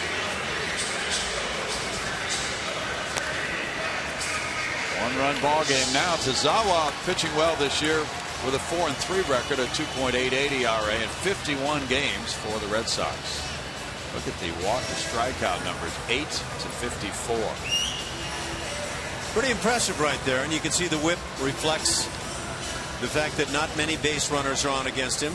Yeah, that's striking out a bunch and just not walking them. Matt Dominguez comes up as the bottom of the 7th starts. Dominguez is 0 for 2. L.J. Hose is on deck. Jake Elmore 2 up 3rd in the inning. Tazawa came in the 7th inning Monday night here with 2 men on, nobody out. Allowed 1 runner to score on a safety squeeze. That's in for a strike. Tazawa, born in Yokohama, Japan, was signed as a free agent by the Red Sox in 08. He had Tommy John surgery 2 years after that,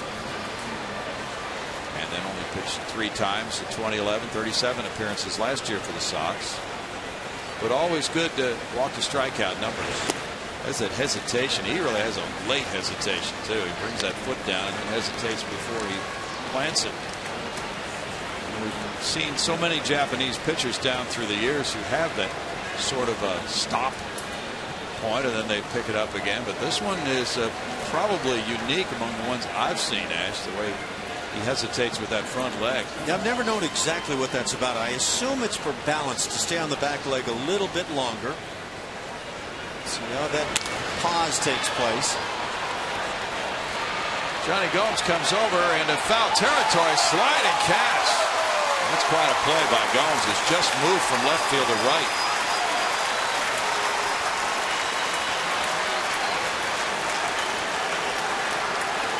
Excellent play by Gomes. Boy, he does make a fine play right here. And one of those utility type guys with a big bat for the Red Sox. Gets the job done all over the place. Just wonder what he's thinking right here. I told you I could play right field, or man, what are you putting me out here for? We've seen a few right fielders get hurt on plays close to that wall. Yep. Yeah, I was thinking, Brownie, about this bullpen for the Red Sox, because you talked about Junichi Tazawa and the very few walks with the strikeouts. Then they have their closer, Uehara, who has struck out 71 and walked just 5 over 51 plus innings. So they're very impressive in that regard. Big time numbers, you're right. L.J. Hose looks at that one. It's ball 1. He's 0 for 2 in this game. Well, this Red Sox team quite intriguing and certainly much, much better than the club of a year ago. They've already equaled the victory total for all of last year.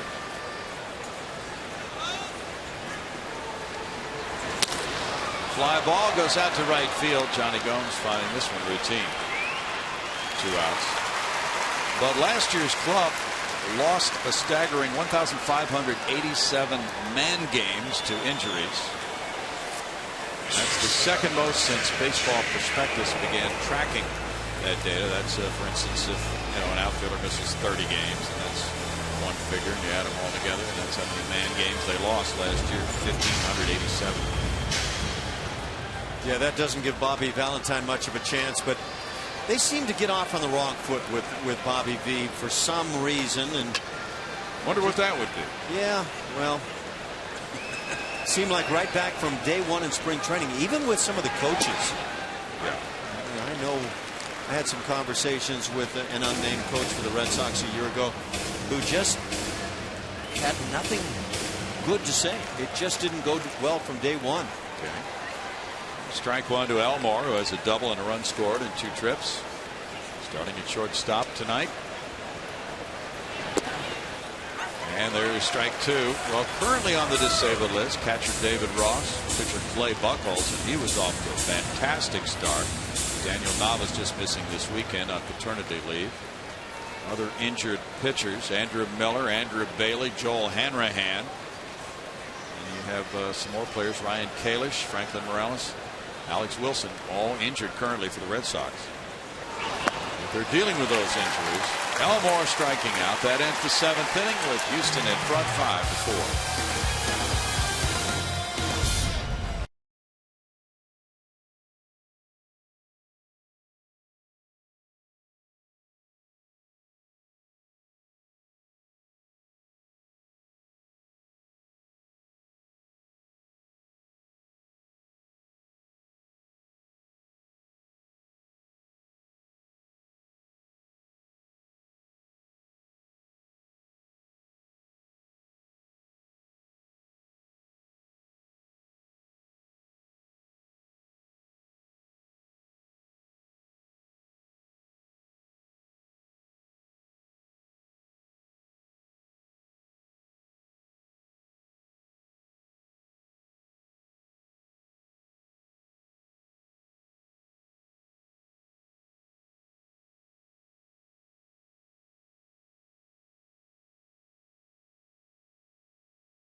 Red Sox were 0 for 9 with runners in scoring position coming to the 7th inning. They, with 2 outs, got Carp on with a single, 2-run homer from Gomes.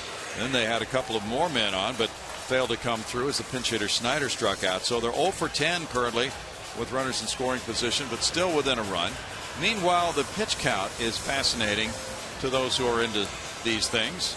Houston has thrown 157 pitches through 7. Boston has thrown 100. But the score is 5-4 Houston as the 8th inning begins with Jacoby Ellsbury. Part of the 157 pitches for Houston, just 85 strikes, 7 walks on the night. It's tough to win that way. It's hard to believe when you look at that set of numbers that the Astros are leading. It really is. Blink twice and check your numbers again and then shake your head and okay, it's happening. Red Sox have not walked a man. That's strike 1 to Ellsbury.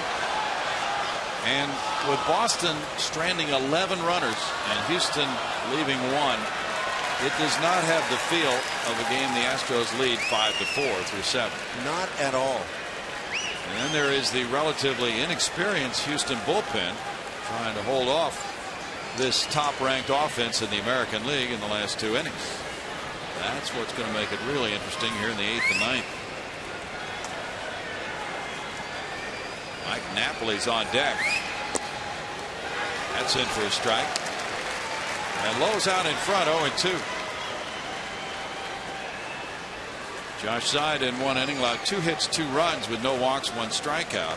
Travis Blackley, no innings, 1 hit, no runs, 1 walk, and no strikeouts. Lowe came in and struck out Snyder with 2 men on. So the Red Sox have been extremely frustrated with all the scoring opportunities they've had tonight.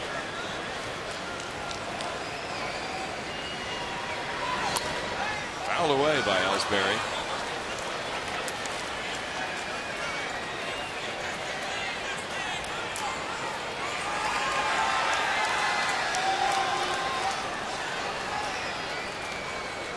Sox, of course, were positioned well to pick up Jake Peavy because they unloaded so much salary in that major deal last year with the Dodgers. And they had just under $90 million in obligations for next year. before trading for Peavy, who's due to make about $14.5 million next year. 1-2.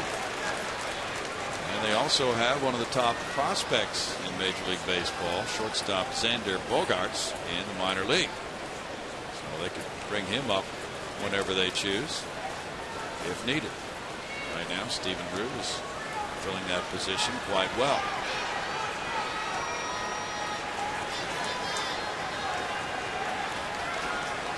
And that's why they could part with Jose Iglesias in the deal they made. Foul back. Still a 1-2 count. Fascinating business, isn't it? Major League Baseball.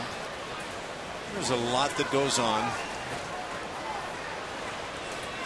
Sometimes you assemble a team, you think you got a great chance to win. See Washington Nationals 2013, and it doesn't work out. And sometimes you assemble a team that I would imagine you're thinking, well, hopefully we can compete, and they'll just completely surprise and be great. Yes. Towering pop near the plate. Castro. 1 out.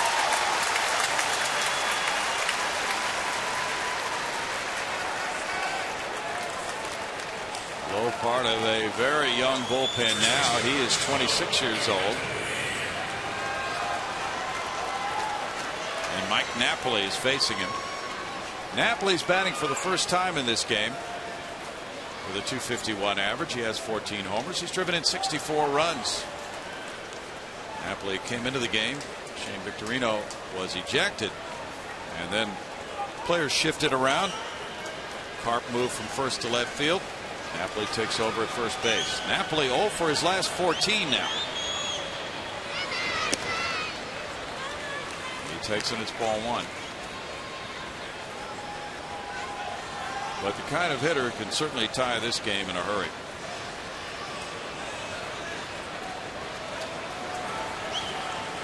Napoli was an all-star last year for Texas. Had a big year in 2011, 30 homers. 2-0. In 2011, Napoli hit .320 at 30 homers, 75 runs batted in. He went from .320 to .227.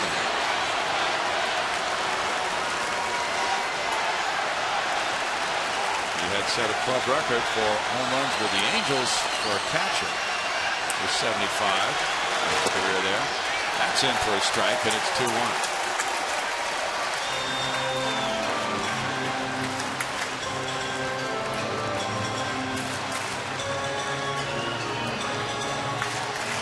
Closer by committee now for Bo Porter. Josh Fields was the closer in the 2-0 win. His first major league save came Monday night.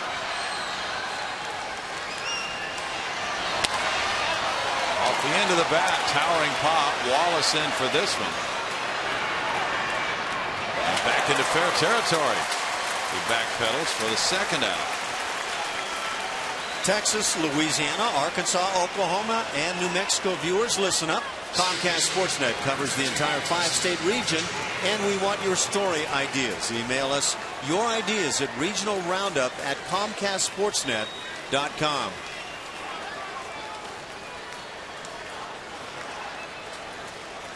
Chai-Jen Low had a hitless inning last night. Boston was winning at 15-10 when he came in the 9th. And he faced Dustin Pedroia. Got him on a pop to shortstop. Pedroia has a hit and a walk tonight. There's ball 1.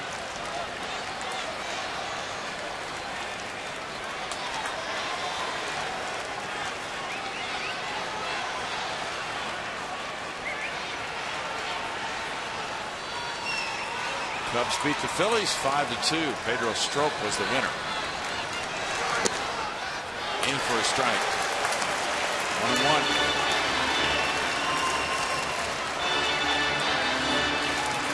Kevin Gregg got his 23rd save for the Cubs tonight.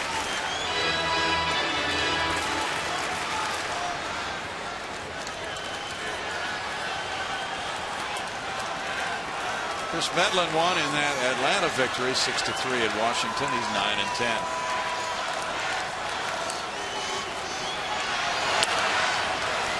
to the pitcher low. He tosses out Pedroia. It's a 1-2-3-8, and it's still 5-4 Houston.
Inning. A lot of good stuff going on the minor league level. Max Stassi, you've been hearing that name a lot. He's been driving home runs. Young catcher drives another one right here. And he's been on quite a streak in that regard. Player of the week at AA and just playing very well. In fact, player of the month for Max Stassi. Matt Duffy promoted to Corpus Christi yesterday. And some very fine numbers on his season, including the power game. 19 home runs, 84 runs driven in. Great numbers. We'll see if he can match that while playing at AA in Corpus Christi. But Max Stassi, that's a name that we're starting to hear a lot more of. Robbie Grossman leads it off. Taking ball one high from Junichi Tozawa. 5-4 Astros, bottom of the 8th. Grossman provided 2 runs with a homer in the 3rd inning to tie it 2-2. Then he doubled to start the go-ahead rally in the 6th inning and scored. Astros getting 3 runs in that frame. They led 5-2, and then Boston got 2 in the 7th. It's another line shot to right field.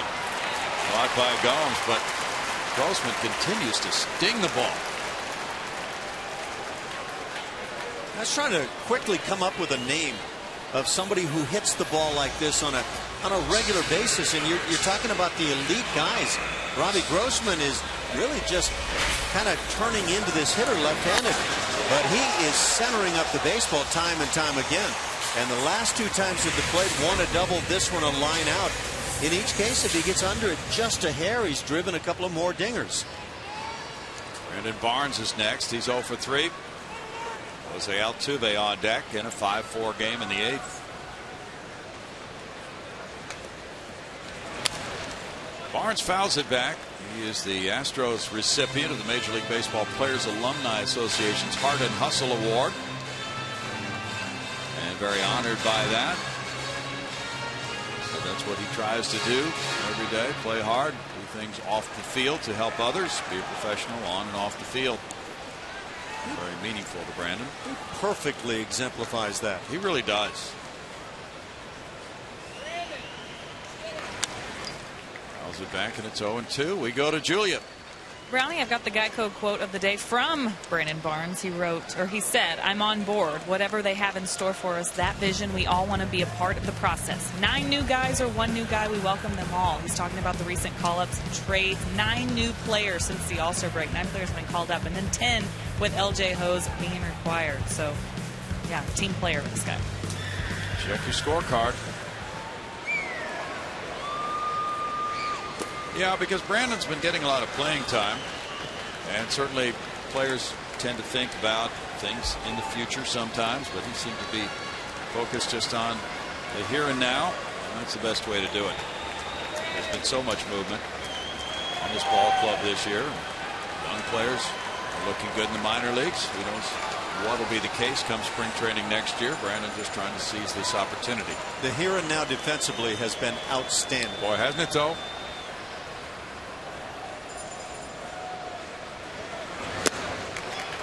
And a strikeout. It's out number 2. Tazawa's second K. Josh Fields is warming up in the bullpen. David Ortiz is due to lead off the 9th inning, to be followed by Carp and Gomes. Altuve drove in a run in the 6th inning. That gave the Astros the lead at the time, 3-2. And he later scored on the double by Castro. A close play at the plate. Altuve dashing home from first on that double. Astros on deck now. Third baseman in close. Snyder even with the bag. And it's ball 1. Corpus Christi Hooks won again tonight. They got a pinch hit 3-run homer in the 8th from Enrique Hernandez. And they beat the Naturals 4-2.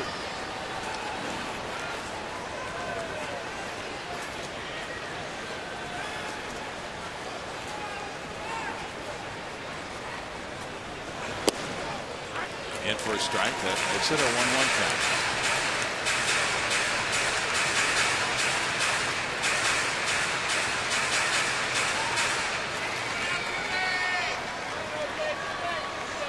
Tazawa trying to send this game to the 9th with the Sox down by 1.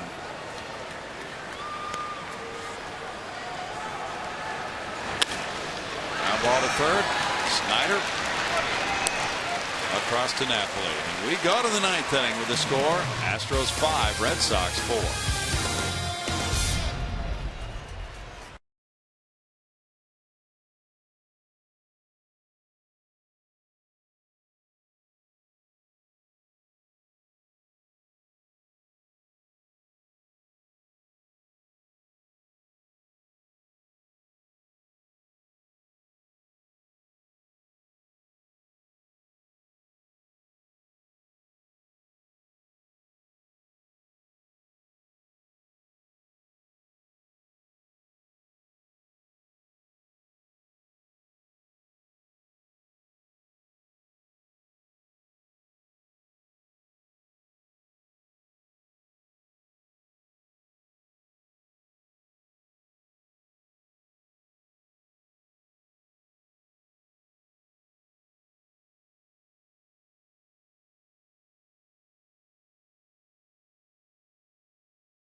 Southwest Airlines.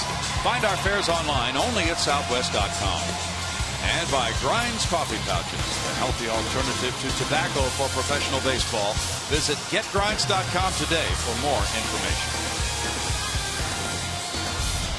It's 5-4. The Astros lead. The Red Sox have gotten a 2-run homer in the 7th inning to tighten this game. Josh Fields will come in. Here's what he did in his first professional save opportunity in the majors Monday night. He made the most of it, is what he did. He made his manager very happy. He struck out 4 consecutive hitters that he faced. Mike Napoli, Johnny Gomes, Jared Saltalamacchia on the check swing, and then blowing the cheese right up by Stephen Drew. He has a very good mid-90s fastball. Finding the strike zone has been probably his one largest issue. And now, against his former organization, Josh Fields brings a 1-1 record of 5.85 ERA, 1 save and 1 opportunity. And Brett Wallace just inside the right field line as David Ortiz leads it off. He's 3 for 4. There's ball 1 high. Fields came in and threw 20 pitches, striking out all 4 men he faced in that 2-0 win. was a closer in college at the University of Georgia. Astros took him in the Rule 5 draft from the Red Sox. That's a single. Wallace was guarding the line. Holds very deep in right field, and Ortiz gets his 4th single of the night. What a year he has had against Astros pitching. The only time they get him is a line drive hit right at Wallace, a broken bat line drive, but line drive nonetheless. Boy, he is just finding hole after hole with the ground balls. He's had back-to-back 4-hit games, and leaving now for a pinch runner. Pitcher Drake Britton coming in.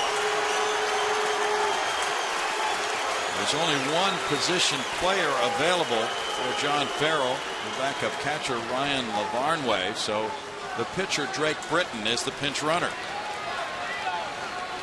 There's Mike Karp bats. Karp is 1 for 4. He's bounced into 2 double plays. Time was called before the pitch. Pretty unusual in an American League game to see a pitcher pinch running, but that's what it's come to because Daniel Nava is away for this 3-game series on paternity leave. I haven't seen many times where with a pitcher pinch running good things happen. That's true. That's what managers cringe about.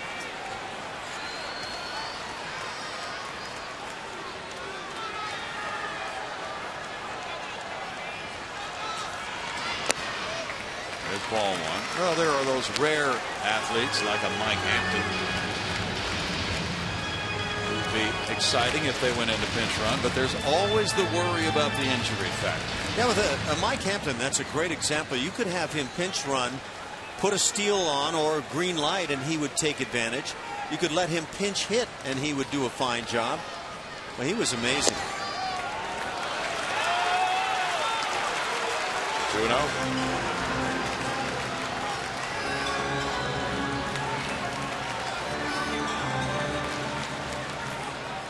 Wasn't bad as a starting pitcher either.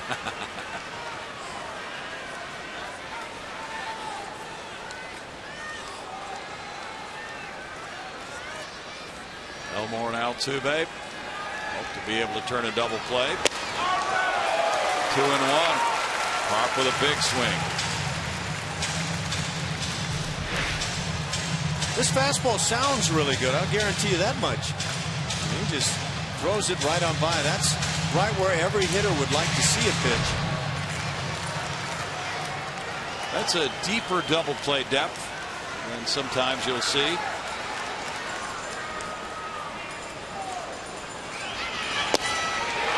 In for a strike, and it's 2-2.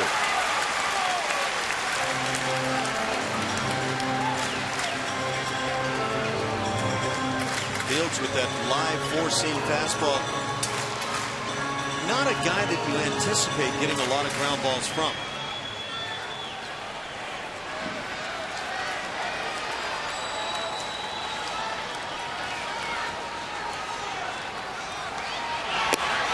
Oh, close. Boy, that's making a pitch and not getting anything for it. Jason Castro sets up out there at the outside edge, and this one just off.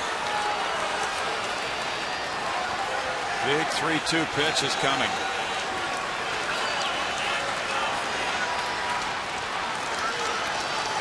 Britton does not have much belief. Line drive left field. Grossman over, making the catch. 1 out for Fields. That power hitting left fielder is not bad defensively either. He's doing it all, isn't he?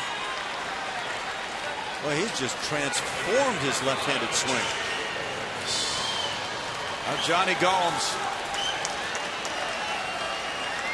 He hit the 2-run homer in the 7th inning to make it a 1-run lead.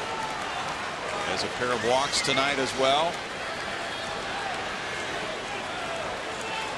Came off the bench and ripped a homer in the 6th inning last night.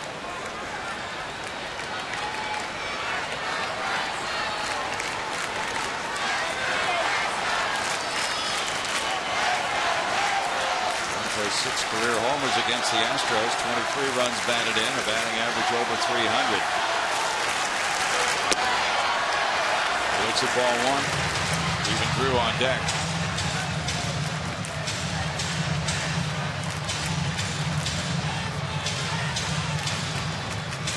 Astros as a team had 23 saves and 40 opportunities.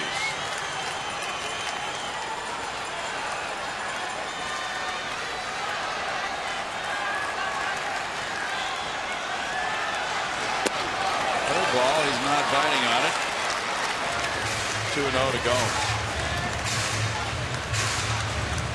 Johnny Gomes will work on those batting gloves every pitch, and then he'll lock that helmet down on his head. I'm not sure how he ever gets it off. He's not done yet. Johnny's 32 years old. Born in San Francisco, has been with Tampa Bay, Cincinnati, Washington, Oakland. Strike call. 2-1. 2-0 changeup from Josh Fields. That is really something. No way on earth there's a hitter alive who would think, okay, I'm going to get a changeup in this scenario. Well, and having watched Josh Fields pitch all year, we haven't seen many changeups.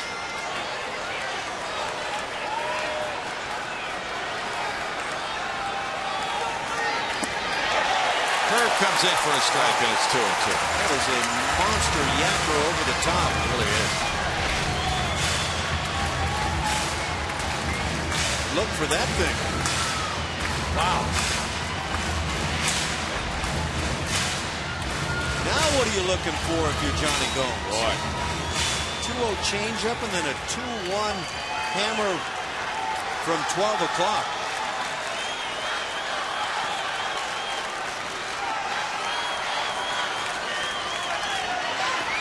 The dirt. Full count now. Fields will turn 28 on the 19th of this month. First round pick by Seattle in 08. Traded to Boston along with Eric Bedard. A multi-player deal in July of 2011. And then a Rule 5 pick by the Astros last December. What do you do if you're John Farrell? You've got a pitcher pinch running down at first base. Do you put him on the move? I don't think you do. It's a scary thought, isn't it? A lot going on here. Yeah, it really hampers their ability to manage the base runner.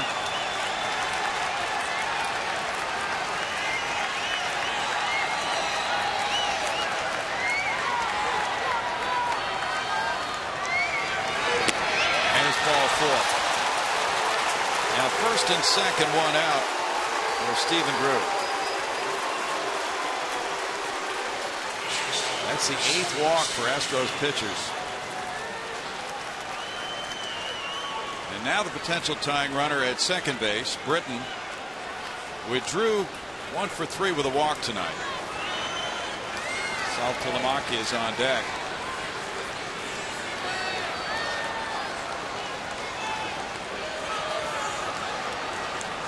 Fields struck out Drew for the final out Monday night in the 2-0 win.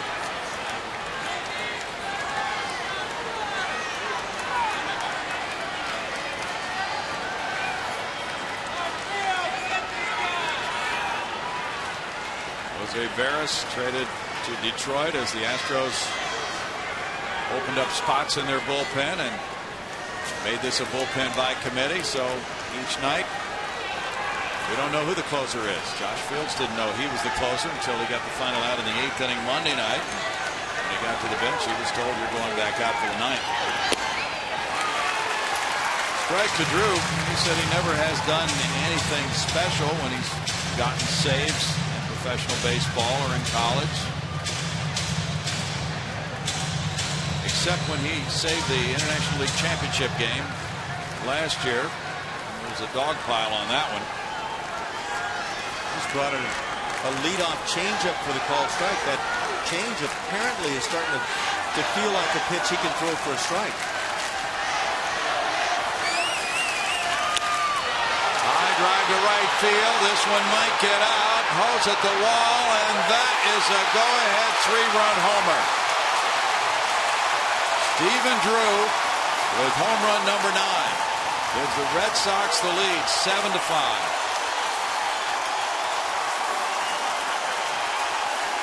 Fields came with that curveball again and left it up. And I don't know if Drew was looking for that pitch, but one way or another, he found it. 9 homers, 44 runs batted in for Drew. And the pinch runner, the pitcher, Zach Britton, gets to come home and score on that one. 7-5 with 12 hits now for Boston. Well, the nation is pleased. Great Britton, the pitcher's name. Yeah, the nation is pleased. Saltalamacchia takes a look at that one. Strike one. Saltalamacchia has 2 hits and a walk. Altuve in right field, and now it's a 2-run lead for Boston. First home run of the night came from Gomes in the 7th, and now a 9th inning blow. The Red Sox have hit 123 long balls.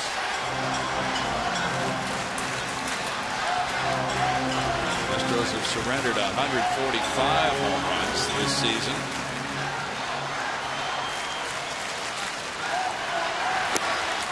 Fastball in for a strike. 1-2.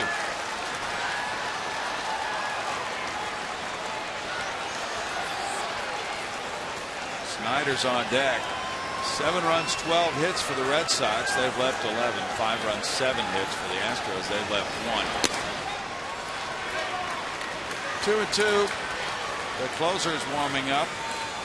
Koji Uehara for the Boston Red Sox.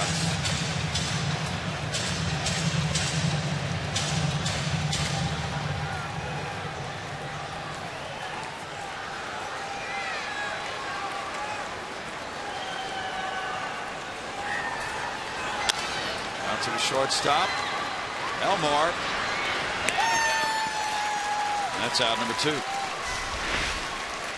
Here's that curveball we were talking about, up, in, maybe even up out of the strike zone, and Stephen Drew takes advantage of a hanger. So many guys will just let that pitch go on by. But that is one hanger too many.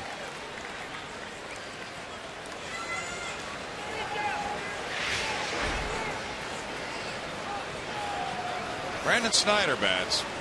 He struck out in the 7th inning. Wells it back. There's strike 1.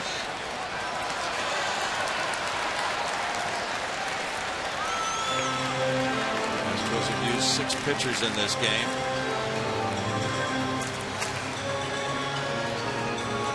The Astros will have Castro, Krause, and Wallace due up in the bottom of the 9th. It's the right-handed closer, Uehara.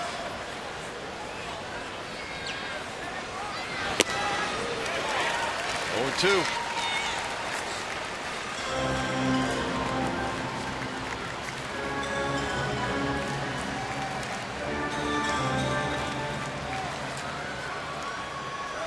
And the Astros take a lead to the 9th inning this year. Their record is 30-3. 1 ball, 2 strikes. Of course, Jose Veras was the guy that was primarily responsible for those 9th innings, and he's gone on and started to do a pretty nice job now with the Tigers. I think he's really going to help their club down the stretch and in the playoffs. They seem to be a very strong bet to be a playoff club. They have a 5-game lead over Cleveland. They have just really mastered the Indians in head-to-head play. Dave Dombrowski just consistently makes solid moves. He made that a good trade and covered up the loss of Johnny Peralta. Yeah, you could bury your head and say, well, everything's good, nothing's going to happen, even though you know that biogenesis thing is looming. But Dombrowski went out there and found a quality player to cover that up. You got Veras to be the setup man, helping those late innings.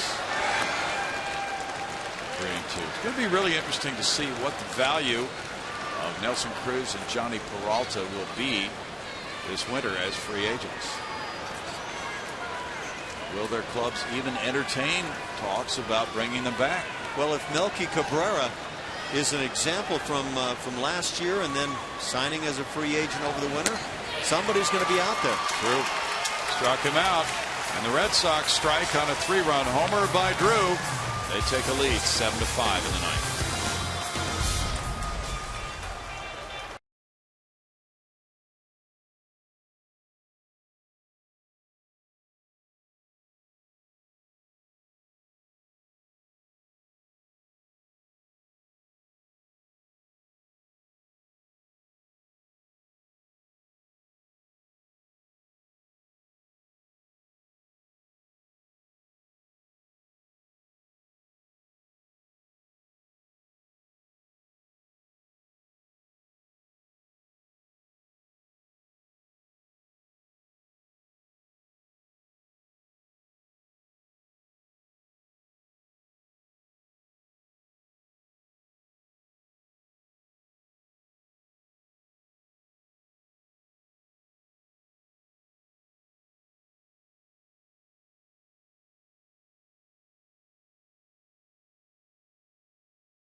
Brought to you by Miller Lite, and we show you the Astros with that rally in the 6th inning. They had tied at 2-2, and there's the hit by Altuve, giving them the lead. Robbie Grossman had doubled. He scored. Castro drove in Altuve from first with a double to right field. That made it 4-2 Houston. Close play at the plate, and Mark Krause with a sacrifice fly. Got the 3rd run of the inning home, scoring Castro on that play.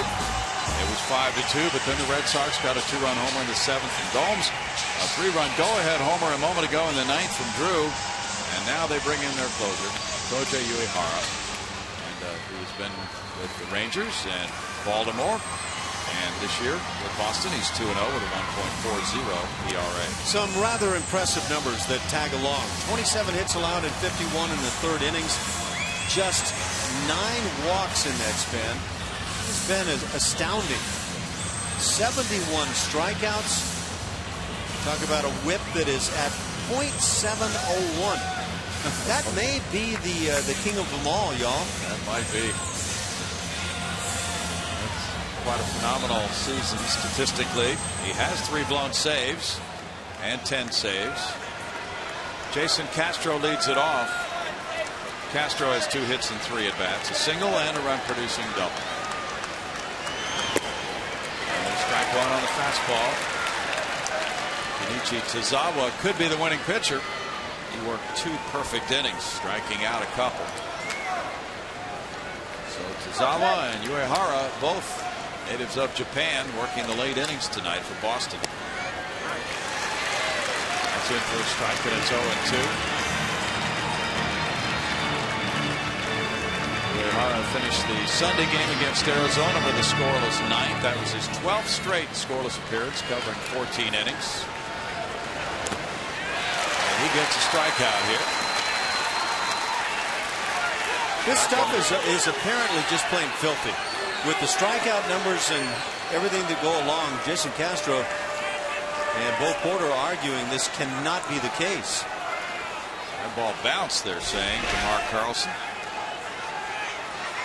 Was it foul tipped is the question. The ball was in the dirt, and it is being ruled a foul tip. I don't know if that. See what we can hear. So Mark Carlson, hearing that sound, might have thought foul tip, but it might have been the ball hitting the dirt. Bo Porter is hot, as Jason Castro was.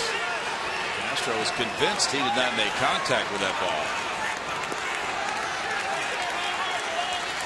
And all Bo Porter appeared to be saying is, why don't you check down at 3rd base and get somebody who can actually see the play, maybe have a different opinion. Problem is, at this stage, very seldom have I seen another umpire willing to change the calls. Well, the ball did hit the dirt. Yes, it did. It was obvious. So the question I would ask is, that sound that we heard, was it ball in dirt or was it foul tip? Right. That might have fooled him. But Astro is called out on strikes. And really hot about that. Now Mark Krause. Krause 0 for 2 with a sac fly.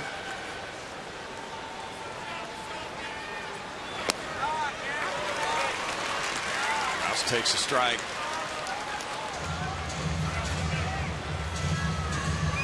Boston has gone through different closers this year because of injuries. Bo Porter thrown out of the game for the first time as a major league manager.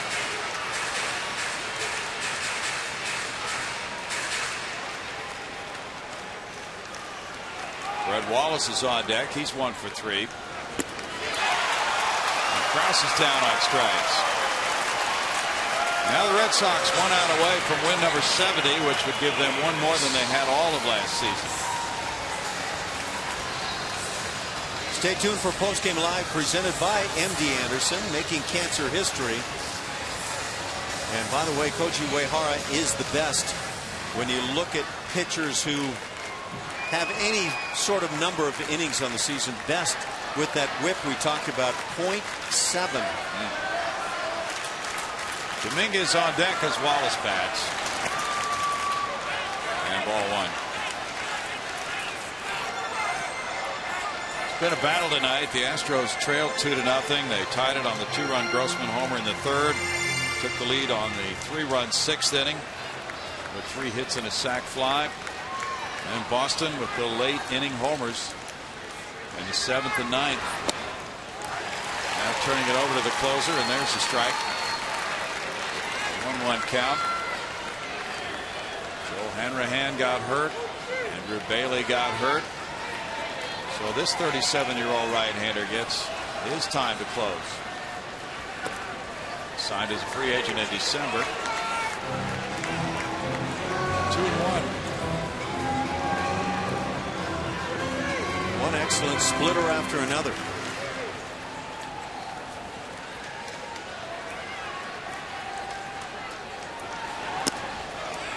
Wallace checks his swing.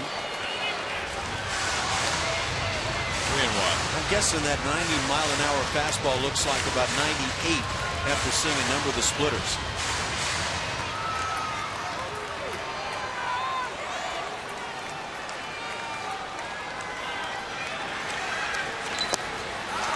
In for a strike, 3-2. And John Farrell said that probably a long list of successful closers have been like this guy, but you can go back to Bruce Sutter. We'll talk about Doug Jones, Trevor Hoffman with the off-speed stuff.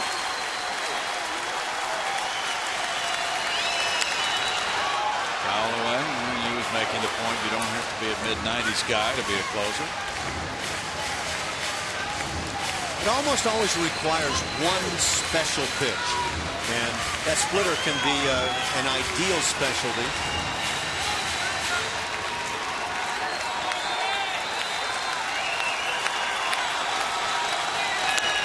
Wallace grounds foul. To the full count. Uehara had 13 saves for the Baltimore Orioles in 2010 and 15 opportunities. Quite often it works that way over the winter for the big budget teams. They sign players, pay them very good salaries, thinking they might be setup men, and they might turn out to be a backup closer because of injuries.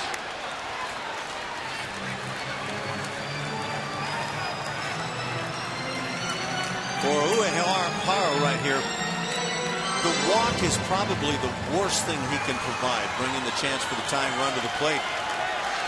Pump strikes. If you give up a hit, so be it.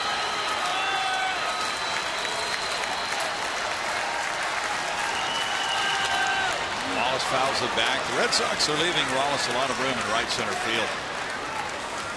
Ellsbury shaded to left center, and Gomes is deep in right. So to be the 10th pitch Wallace has seen in this at bat. Yeah, Wallace has 1 triple on the year. His second lies somewhere out there in right center. Yeah, it sure would if he hit it there. And he lines one toward the right field corner. Jones over to play it. A 2-out single for Wallace keeps the Astros alive with Dominguez coming out. Wallace is 2 for 4.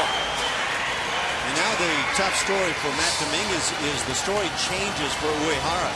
Now the worst thing he can do is give up the home run, so he's going to turn to that splitter and all of the tough pitches.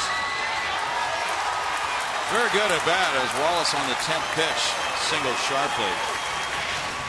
Hit number 8 for Houston. Red Sox meet at the mound.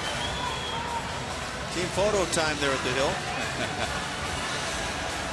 Dominguez will be batting with an 0 for 3 night underway.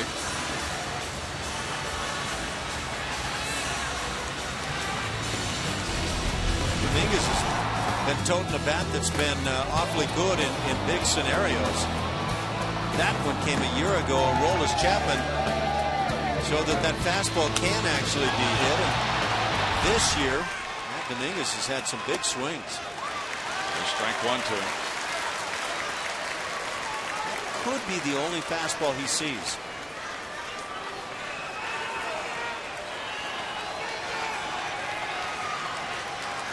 LJ Hose is on deck. Now back. Well, wrong right away as he comes right back with a high fastball. Play that guessing game, and yes, sometimes you just turn it to that. Yeah, so he's thinking that I'm thinking. Yeah. And he dialed it up against Grant Balfour for a late inning home run here in the month of July. And a strikeout ends it. The Red Sox come roaring back with late inning homers and airtight relief. Drew's 3-run homer in the 9th provides their margin of victory. They take it 7-5.